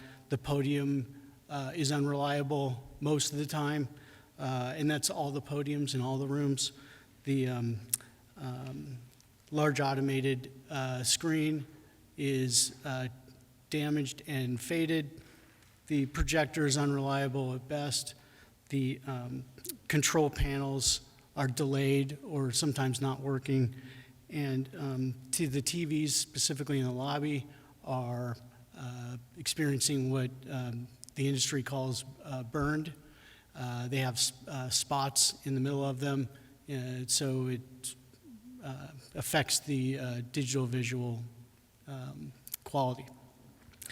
So the scope of this project would be, if you're familiar with the community center, activity rooms A, B, and C, and then Ruggles meeting rooms 1 and 2, as well as the conference room in the community center and the IT room, as well as the lobby. So there's quite a bit of items here that you can see in the detailed quote that was provided in Exhibit A. The goal here is really to get not only replace and become reliable on our equipment and provide that quality of AV that rentals would want, for meetings, for symposiums, for workshops, for breakout sessions, general sessions, large meetings, annual meetings. These types of events require a high-quality event AV, and if we don't have that, we're going to miss out on that revenue. And so that the goal here is really to make reliable and replace, but while replacing, we want to catch up with current day and even tomorrow's technology. That's really the main goal. And then what we'll do is we'll move into some of the benefits that this would provide would be attract large events with high quality systems, the high quality presentation capability, and then we would have a lifespan of equipment that would essentially not end, because the equipment that they're installing will be reliant upon not equipment replacement, but software upgrades. So we essentially could use this equipment beyond its scheduled lifespan, which is 7 to 10 years or so. So those are some of the benefits of that. With this, we would create some marketing, and I've talked to our PIO, and we have put some ideas together for putting a marketing plan together so that we could do some outreach and really work towards expanding our rental market through corporate, local corporate groups like Florence Copper, Lucid, and some of these folks. We could really put a nice package together, a trifold brochure, and then also working with some of the town businesses that would support conferences, like the restaurants, hotels, et cetera, that we could partner with to make it an attractive situation to come to Florence for your business meetings. So those are some of the ideas that we've been floating around. What I'd like to do now is I'd like to just have our vendor present to you right now. We have a couple members of the vendor, the Artisan Cinema and Sound Company here with us tonight. Right now, I'd just like to introduce Wayne Smith, and he's the manager of business development. And via Las Vegas on Zoom, we have Nathan Thomas, who is the director of business development. So Nathan, thank you for being patient with us, and we'd love to hear some more about you. Before you get going, Council, I'd just like to let you know, I've asked Nathan to address some of the questions that we had asked him during our vetting of the company. We had multiple meetings with them before and after their quote came in. Met with the IT director and my staff as well to really vet this contract and this scope of work so that it's what the community center needs and not over and beyond, but really catches us up with where we need to be to attract that client. So Nathan, thank you for your time tonight. We'll let you go ahead and present. Well, thank you so much, and good evening, Mayor Eaton, Vice Mayor Adam, and the rest of the council. As Paul had stated, we really drilled down into the needs for the town and what this facility means to the town, how it gets utilized, and our first thing was to find out what the pain points were of the existing equipment and how they've been using it, or how you all have been using it over the years. And that helped us to paint a picture of what could be and what should be, two very different things. When it came right down to it, after many discussions with Paul and the rest of the team, we value engineered a solution for the facility, for the conference room, to also to the Ruggles two-way combinable space, and then getting into the large three-way combinable ABC area. And we asked a lot of key questions, obviously, to make sure we got where we were, and that it was going to be the needs that fit you all. So I think we came up with a solution that makes a lot of sense at a price point that is supportive of the equipment without being overabundant, and that was our primary goal. Now, a couple of the items that I know that were asked and we wanted to address were certain key premium products like the display technology that we offered, them being the large TV screens. And some of the big benefits that came from that were that our manufacturer agreed to take their 5-year advanced replacement warranty and make it a 7-year advanced replacement warranty to provide even additional service to the town, which I think was a huge value. When it came to operation, that was a big factor. And, we knew that these spaces don't get used the same way all the time. So we addressed different use cases, especially in the combinable spaces, whether they're combined or they are being used individually. And really the key here was that we wanted ease of use. The most difficult thing is to come into a space and try to use it and then need to call IT or get Paul out of bed in the middle of the night. And that's not something we wanted to have happen. So the whole design concept of this is reliability and ease of use.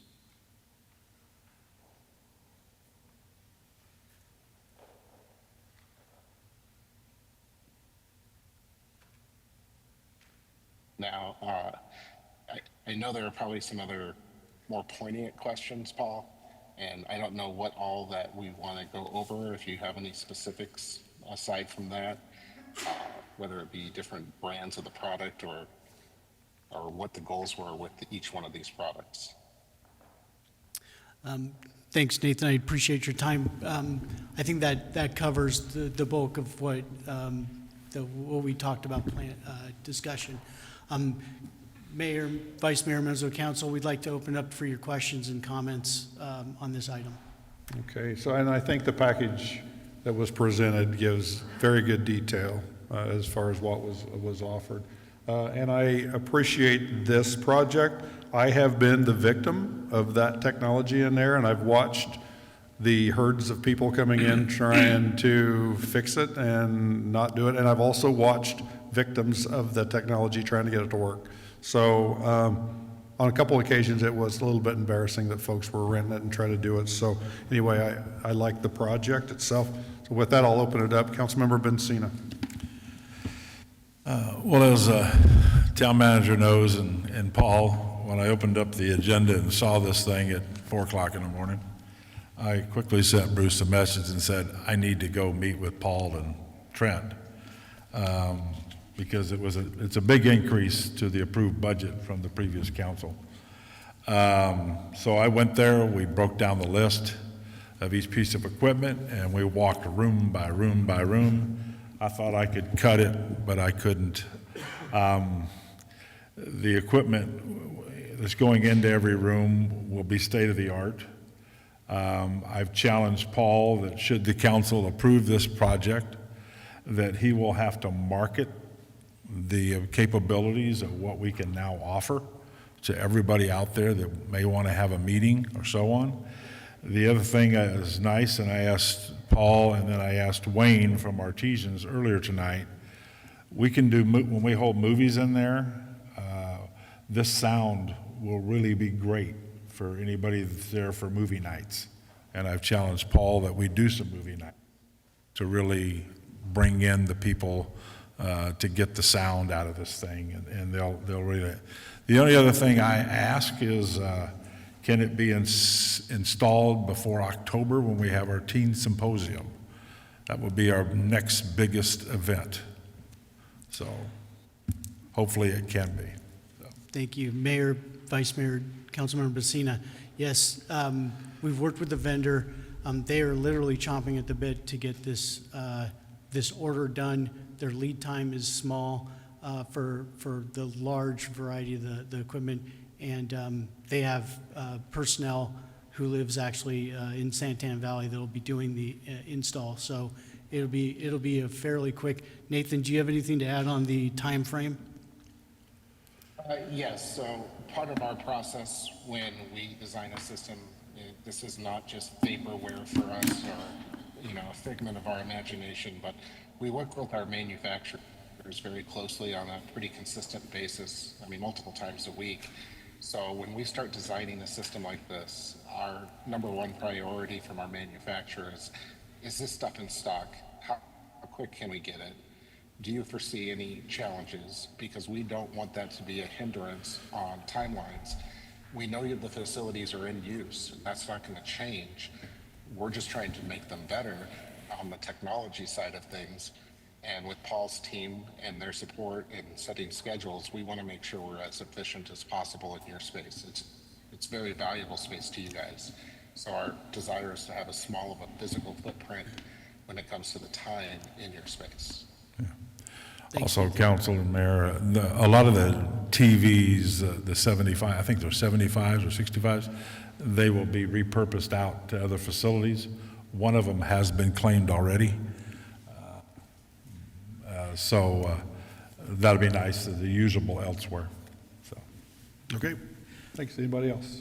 Councilmember Maldonado. Thank you, Mayor. So I just had a question on the screens. Are any of them going to be the kind where you can actually draw on them if you're doing like a presentation, where you can take a kind of and draw on it like we would on a board? The smart screen. Nathan, can you address that? Yes, most definitely.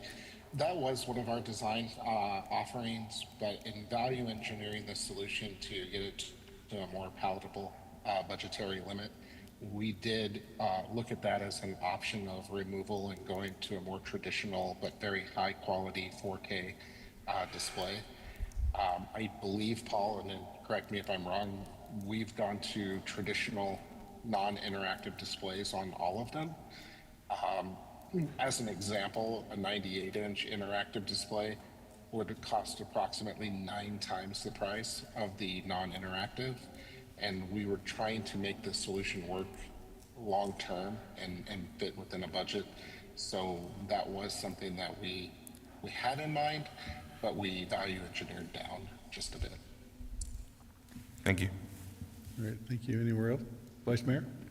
I'd just like to follow up on Councilmember Maldonado's request. I don't know the cost differential to do this, but I think we should consider it, because if you're trying to go out and market this and attract especially companies, my understanding is we had a system where we would write on a whiteboard and then take a picture of it and pass that around. I would think if I'm a company and I want to do a strategic planning session, have a whiteboard brainstorming session, this is the kind of technology that I would be looking for from some of these companies you're thinking about marketing to. And I think for council, when we're talking about a strategy session, we had 8 million easels hanging up all over the place. This seems to me to be not even state of the art. It kind of is just a de facto. I think also, I really appreciate this. I am a user of the community center. I am a paying customer, and what we have now doesn't work. So I have a question for Director Schaefer. Has your team vetted this, and is this okay by you? Because my understanding was what we have now, IT disavows any knowledge of it. Vice Mayor Adam, so yes, I have vetted this. I've went through this tooth and nail on every component. And so, you know, as discussed, a smart screen or a smart board, we looked at that and other technology and cost. There's other alternatives to that are much more newer in technology. You can hold your iPad and draw, and via Air Media broadcast right to the screen, the 98-inch screen behind you. Huge cost savings and much more robust. Allows everybody to bring their own devices, things like that, right? Okay, I think that maybe should be looked at as we go to market and try and get companies to come in here. I think it's terrific. So to me, this is a very reasonable cost, and it's necessary because we're not functional today. And then if we can market it to a greater audience, so much the better. So thank you very much. Yeah, you're very welcome. All right, Councilmember Buccellato. Hello, I was just going to say, I think this is a great idea, and I think it's very necessary, and I think we'll get our money back quickly from whatever is spent on this. And the other comment I just wanted to say was, if we could reach out to the schools possibly to see if they could use any of the old equipment or TVs, audiovisual things, to try to see if maybe we can donate those. We are getting, you know, the new middle school. And with that, you know, comes a lot of new classrooms and needs. So I was just thinking maybe we could reach out and partner with them to donate that to the schools if anybody may be in need. Thank you. Thank you. Anyone else? Not seeing any, I'll look for a motion to approve.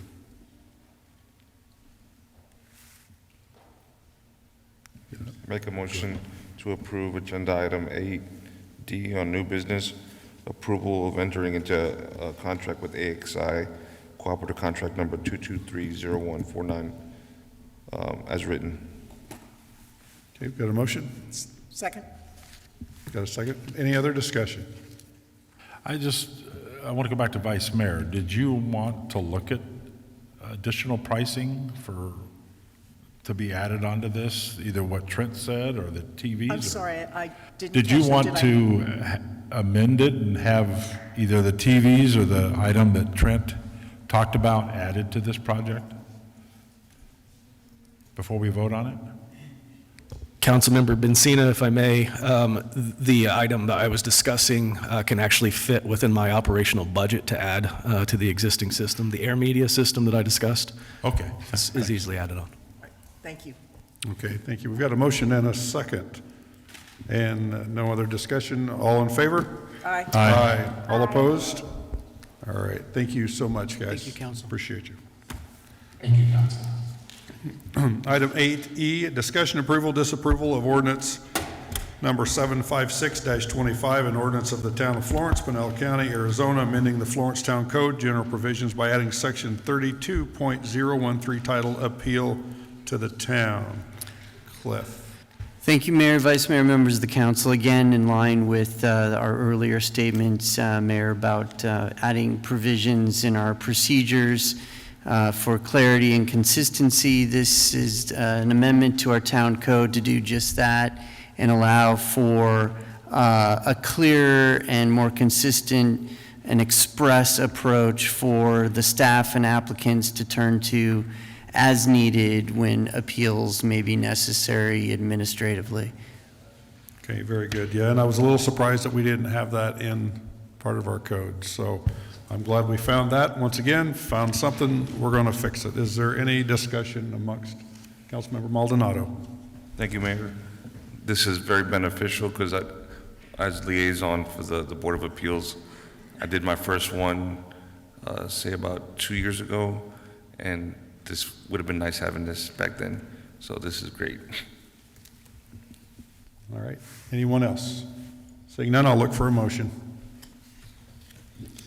I'll make a motion that we approve ordinance number 75625, an ordinance of the town of Florence, Pinal County, Arizona, amending the Florence Town Code general provisions by adding section 32.013 titled Appeal to Town Council.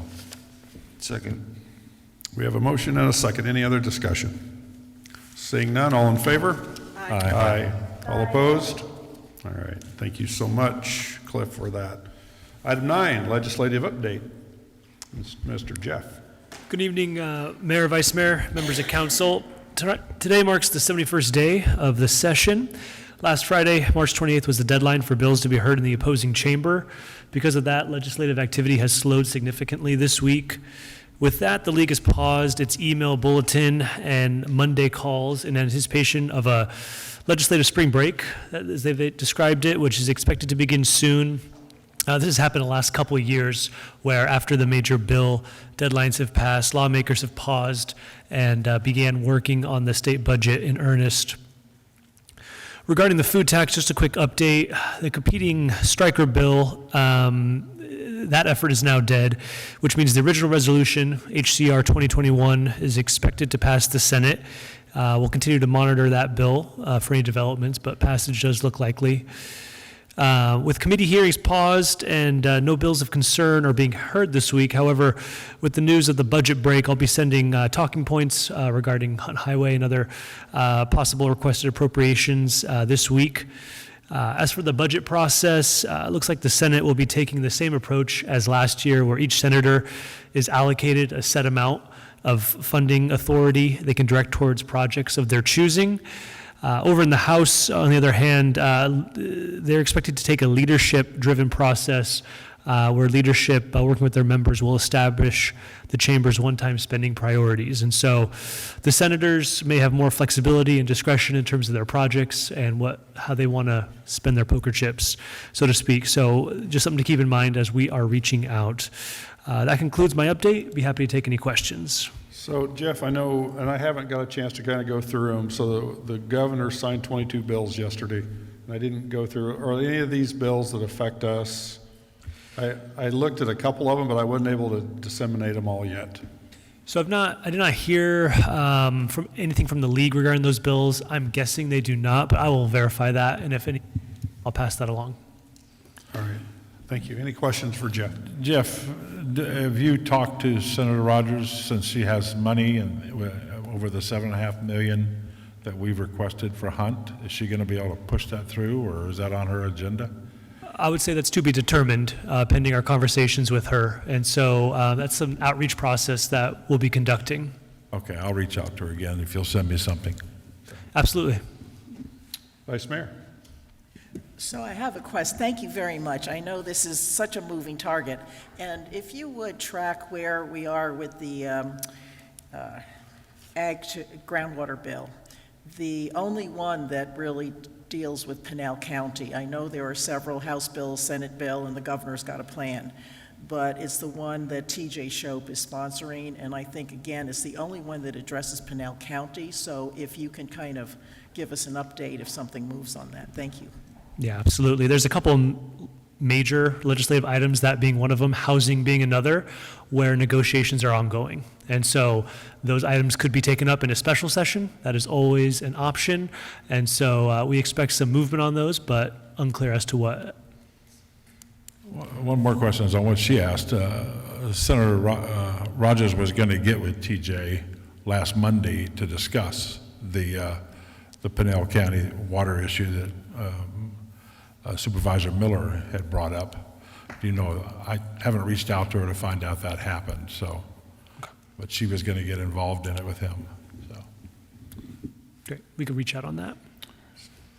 So this is another item, so the water is, I said, on the Pinal County Water Augmentation Board as well, that's been monitoring it very close, so we'll also, I'll forward updates as we get them. We've been getting those as well, so I'll forward them to council.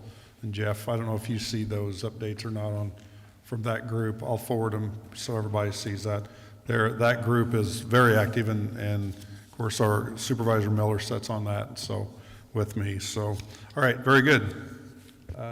Thank you, Jeff. Item 10, Town Manager Report. Town Manager Walls. Mayor, Vice Mayor, council members. Councilmember Bassine, I don't say this often, but you got me. I thought we were going to be here all night.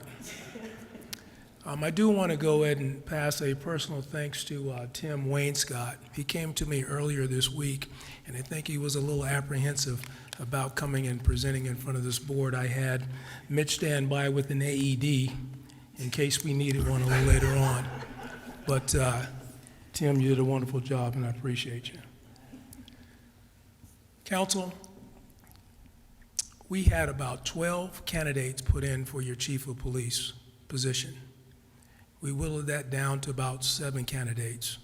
I will go ahead and tell you, out of those 7, I've served with plenty of them in my police career, and I also went to school with one of the candidates that was in the process. I will tell you that each of those 7 could have served honorably as your police chief. I want to go ahead and thank council for letting me be very deliberate in who we chose to go ahead and be the town's next police chief. I was looking at 2 items. One, that was someone that was going to go ahead and take care of the people that I have served honorably with for the last 5.5 years. 2, one that loves this community and honors this community as much as I do. And I believe that candidate, well, it was a candidate we chose, was Matt Thomas. We are going to leave our police department in great hands. And once again, I just want to thank this council for allowing me the time to go ahead and choose who I believe is going to be the right candidate for your next police chief. Thank you. Thank you, sir. Agree there. I would agree with you on both sides that it did take a while, and I know that we were constantly talking to you and egging you on, but we also understand the importance of that position and making sure that it fits correctly. So thank you for that. Item number 11 is our department reports. Does any council members have any comments or questions for any of our directors? Councilmember Bensina. I just want to say thanks. I actually have enjoyed reading them. I had them printed. Andy, great report for your first one. IT, I really appreciate the more information that you put in it this time. It's gotten better even the next month. And Chief Snyder, I appreciate how you changed your around to show us new stuff that was happening. So I appreciate all the work on these reports. They were actually enjoyable for me to read, and I got a lot of information out of them. So thank you. All right, anyone else? All right, and I do also appreciate the fact that they're on our website now, and they're very easy to find, and so I appreciate that. So, all right, item 12 is our second call to the public. I have one person signed up, Gordon Lehman. Come on down. Good evening, Mayor, Vice Mayor, and Town Councilors. Just for the minutes, my name is Gordon Lehman, a citizen of Florence. I'm making a request that the Town of Florence restore the 35-mile-an-hour speed limit on Felix Road, which is designated a minor arterial road. Speed limits for arterial roads are typically between 30 and 50 miles per hour. And from the Washington, D.C. Institute of Transportation Engineers publication, the maximum target speed for urban arterial streets is 35 miles an hour. The IIHS gives guidance on the posted limits for a particular road can be below the maximum speed limit allowed if the local agency in charge of the road decides a lower limit is warranted. The IISH also cautions about raising speed limits, as that leads to more deaths, and lowering speed limits cuts injury statistics. As the saying goes, ignorance is no excuse to the law. Ignorance of the law is no excuse, I'll say it the other way. So I also want to make each of you aware that there is an Arizona law that golf carts may not operate on roadways having more than 35-mile-an-hour speed limits. For the future Pulte Group Anthem homes located east of Felix Road, this means that they will not be able to take the most direct route down Merrill Ranch Parkway to the amenities at the Union Center for the Sun City side or the Parkside Community Center. They will also be deprived of direct access to the common amenities of the golf course, grill restaurant, and community park, which includes the large children's playground structure, ball fields, soccer fields, dog park, etc. They, however, will be paying for these amenities through their HOA dues. I'm sure the Pulte Group will join in making this request to your restoration of the Felix speed limit. Since with any speed limit on Felix Road above 35 miles an hour, Pulte Group would have to inform future buyers of homes of the diminution of their property values due to lacking direct access to amenities that each home has to pay for through HOA dues. Likewise, I would imagine El Dorado would join in this request, as the some 12,000 homes that they will be building will want their residents to be able to use Merrill Ranch Parkway to access the golf course and grill. So I thank you for your consideration of this needed restoration, and I also would like to know why it was changed from 35 to 45. Thank you. Thank you very much. Manager Walls, I know that you and your team with Public Works and police are working diligently on a lot of things out there. And I know that you are possibly going to do a report pretty soon on that. So very good. Thank you so much. With that, I have item 13 is call to council. Mayor. Whoop. Oh, I'm sorry. I've got Bonnie Barriola as raise your hand. I'm sorry, I did not close the call to the public. Go ahead, Bonnie. I just want to compliment the mayor, council, and staff on such an excellent meeting tonight. There was no chaos, and it just went excellent. I am so proud of y'all, and so y'all are to be commended. Thank you. Thank you, Ms. Barriola. I'm sure glad that I called on you. If there's no other folks who want to speak, I'm going to close the call to the public. With that is item 13, call to council. Councilmember Bedford. Today, I really have a lot to say. I'm in excruciating pain right now. I have to have surgery coming up. I tore my rotor cuff.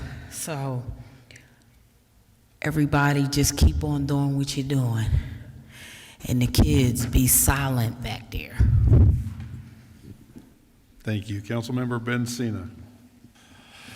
I don't have much about the community, but Vice Mayor Adam and I spent 3 days, total of 3 hours to 3.5 hours each day, doing a preview of the budget for 25-26 with the town manager and his staff. So we were pretty tough on them, but we enjoyed the process. So, Carl, I appreciate all the books that I have. My wife has told me I'm getting too many binders. Appreciate all the time it took, and I enjoyed the work session, so I look forward to the full county work session that we'll be having. So, that's it. Thank you. Councilmember Maldonado. Thank you, Mayor. I just want to say thank you for all those that have been supporting all the events downtown at Padilla Park and at all the other parks. It's amazing seeing all the people come together and watching all the different activities that are going on here in town. With that being said, I'll be also this Thursday at the Mixer. So if you're a business out there and you can bring somebody with you that would like to be on the Greater Florence Chamber of Commerce, bring them out and tell them what we're about. And like I said, business is good. So let's bring more business into downtown, into Florence, and let's network, right? Because that's how we get things done.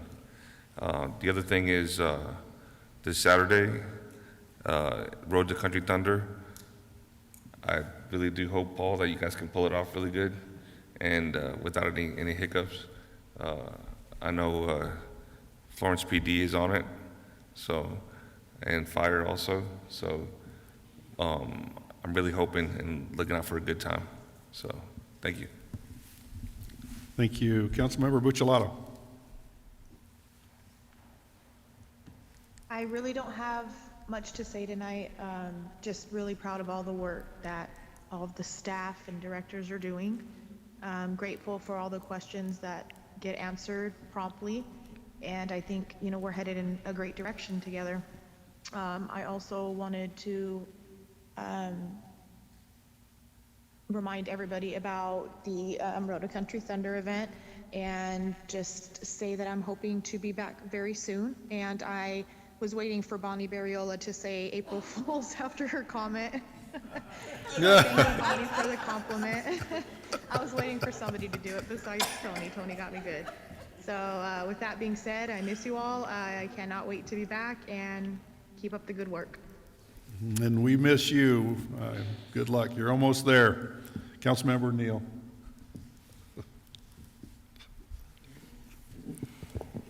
You finna get an email from Bonnie. Not much, really quick, just continuing on my urging residents. Honestly, man, this is my new thing. Get out and go see what's going on. The weekends, man, uptown is great. There's so many people doing so much stuff all the time. I had somebody tell me that we haven't really done anything as a council, and the proof is there. It's out there. There's just get out, go see what's going on around Florence. The baseball team is still swinging away, so get out, go see what's going on, and go Gophers. All right, Vice Mayor. So as Council Member Neal just said, I had the occasion the other night, might have been just last night, the leadership meeting. So after I left Town Hall, I saw the lights on at the park, so I swung around there. And I want to tell you that Little League Park was mobbed. I mean, there were no parking spaces. The kids were all over the place, the ones not playing ball. They were all over the sidewalks, all over the church. And it was just really terrific to see. And I don't think a lot of people realize what's going on at the Little League Park because we all leave town at night, right? So congratulations. I think that's great. As liaison from the council to planning and zoning, there's been a lot of activity. And I just want to update the council and the public and staff what's been going on.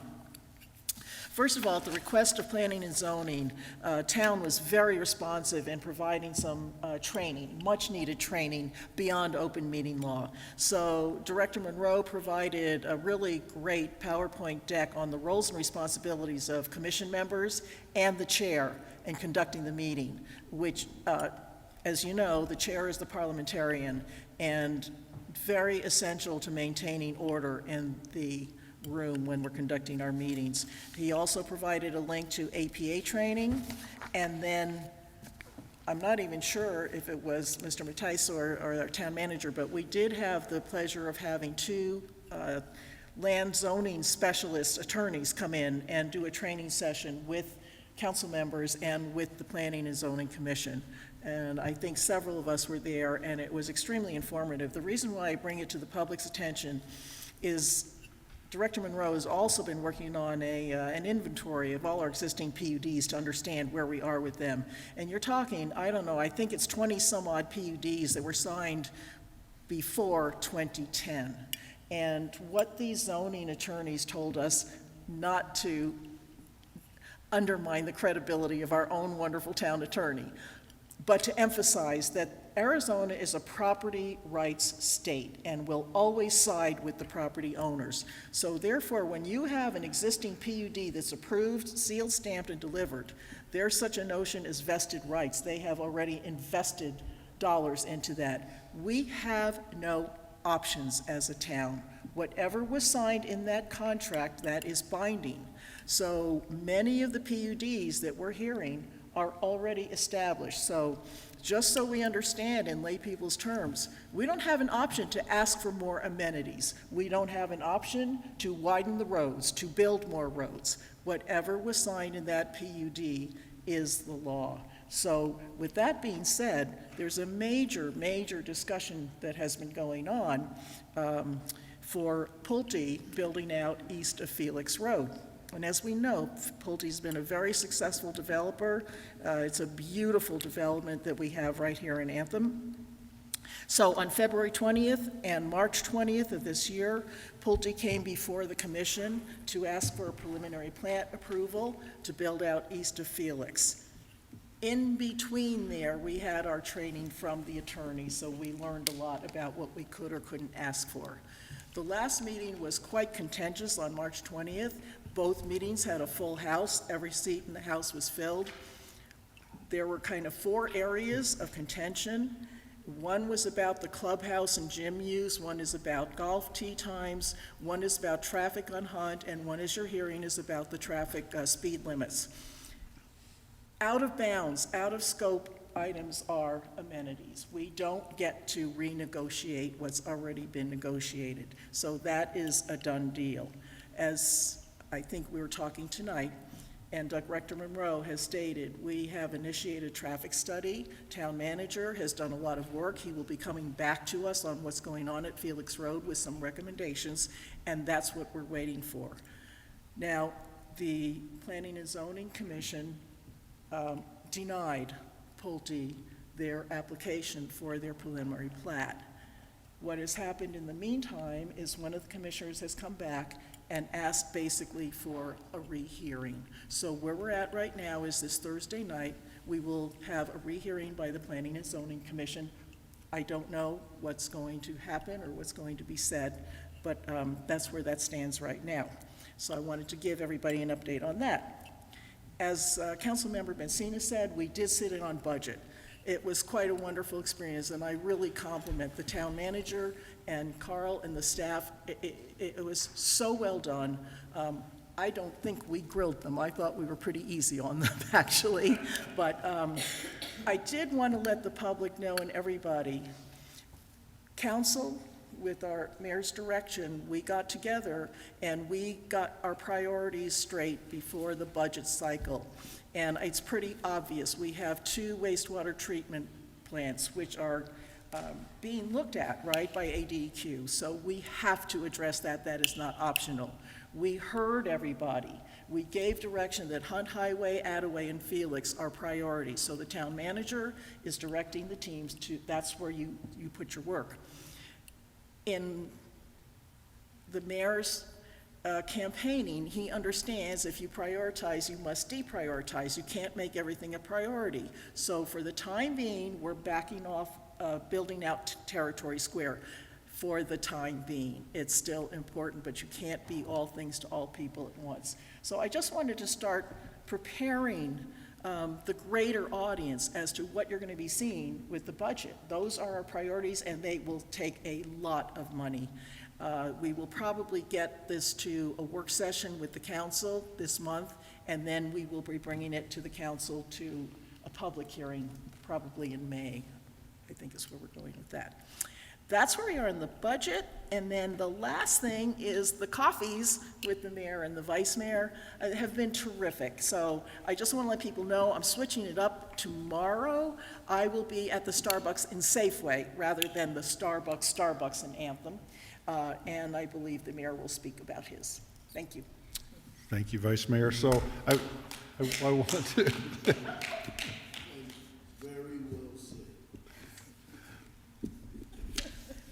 Thank you, Councilmember Neal, for approving.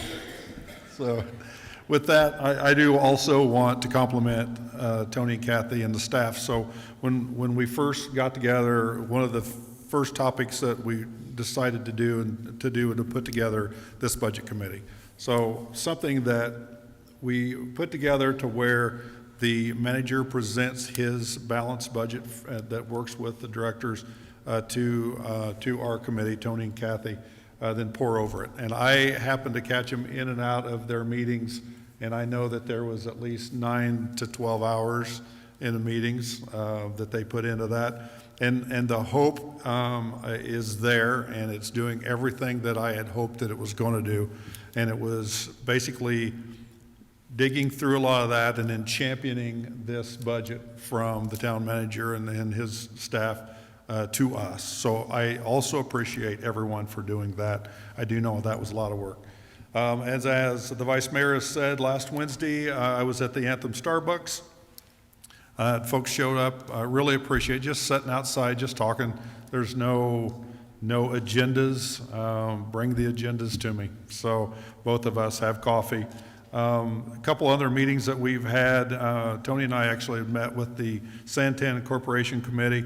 They had reached out to, we had been at one of their meetings just after the election and had recognized us and wanted to meet. So we met with them a little bit and got to know a little bit about their stuff that they're going through with their signatures. Last Wednesday, I attended the MAG meeting, which is the Maricopa Association of Governments meeting. I sat on that board with a lot of other mayors, and we discussed transportation a lot. We are actually getting ready to release about $240 million in transportation monies, and I know that Andy and Matt and town manager were all over that. I would expect that we're going to get some of that money. We're going to try really hard on that. So that's another thing, being there at the table, making sure that we're there to get us that. Actually, the Vice Mayor and I attended the County Attorney's open house last Friday. It was very, very nice. A lot of legislators throughout the state and federal were there. Got to spend some time out there, which was great. Monday, Jeff and I were online with Senator Farnsworth discussing East Valley transportation. The senator is adamant about making sure that the East Valley is starting to get our due processes and monies, and actually is getting a little angry at the rest of the legislature over what's going on. So that's something that we're working on constantly on that, and I know Andy was setting on those because he was asked if he was on there. I know he's been on those committees for a long time, and we really look forward to that interaction. Coffee tomorrow for me is 7:30 to 8:30-ish, or whatever, whenever it quits. It's Station Coffee down here. Thursday night, myself and I think along with some other council members will be attending the Central Arizona Project annual dinner. And then Thursday morning, I will be welcoming that executive board, to Florence during their executive meeting at the supervisors meeting room. Everybody's already said it, Road to Country Thunder. My next week's coffee, I really look forward to this one. This was the one at the Senior Center, not this Wednesday, but next Wednesday for biscuits and gravy. $3 one biscuit, $5 two biscuits. But you got to get there early because they run out by about 9. So also a little plug for the Rotary. Rotary is doing a fundraiser for Country Thunder tickets. So look on the Florence Rotary website. You can get the QR code. We're giving away 2 premier tickets, which are amazing. Other than that, I want to wish my dad a early 82nd birthday tomorrow. I know that he probably is, he's way in bed by now, but maybe his wife will show him this video. Other than that, I would entertain a motion to adjourn. I'll make a motion to adjourn. You had a motion and a second. All in favor? Aye. Aye. All opposed? Thank you.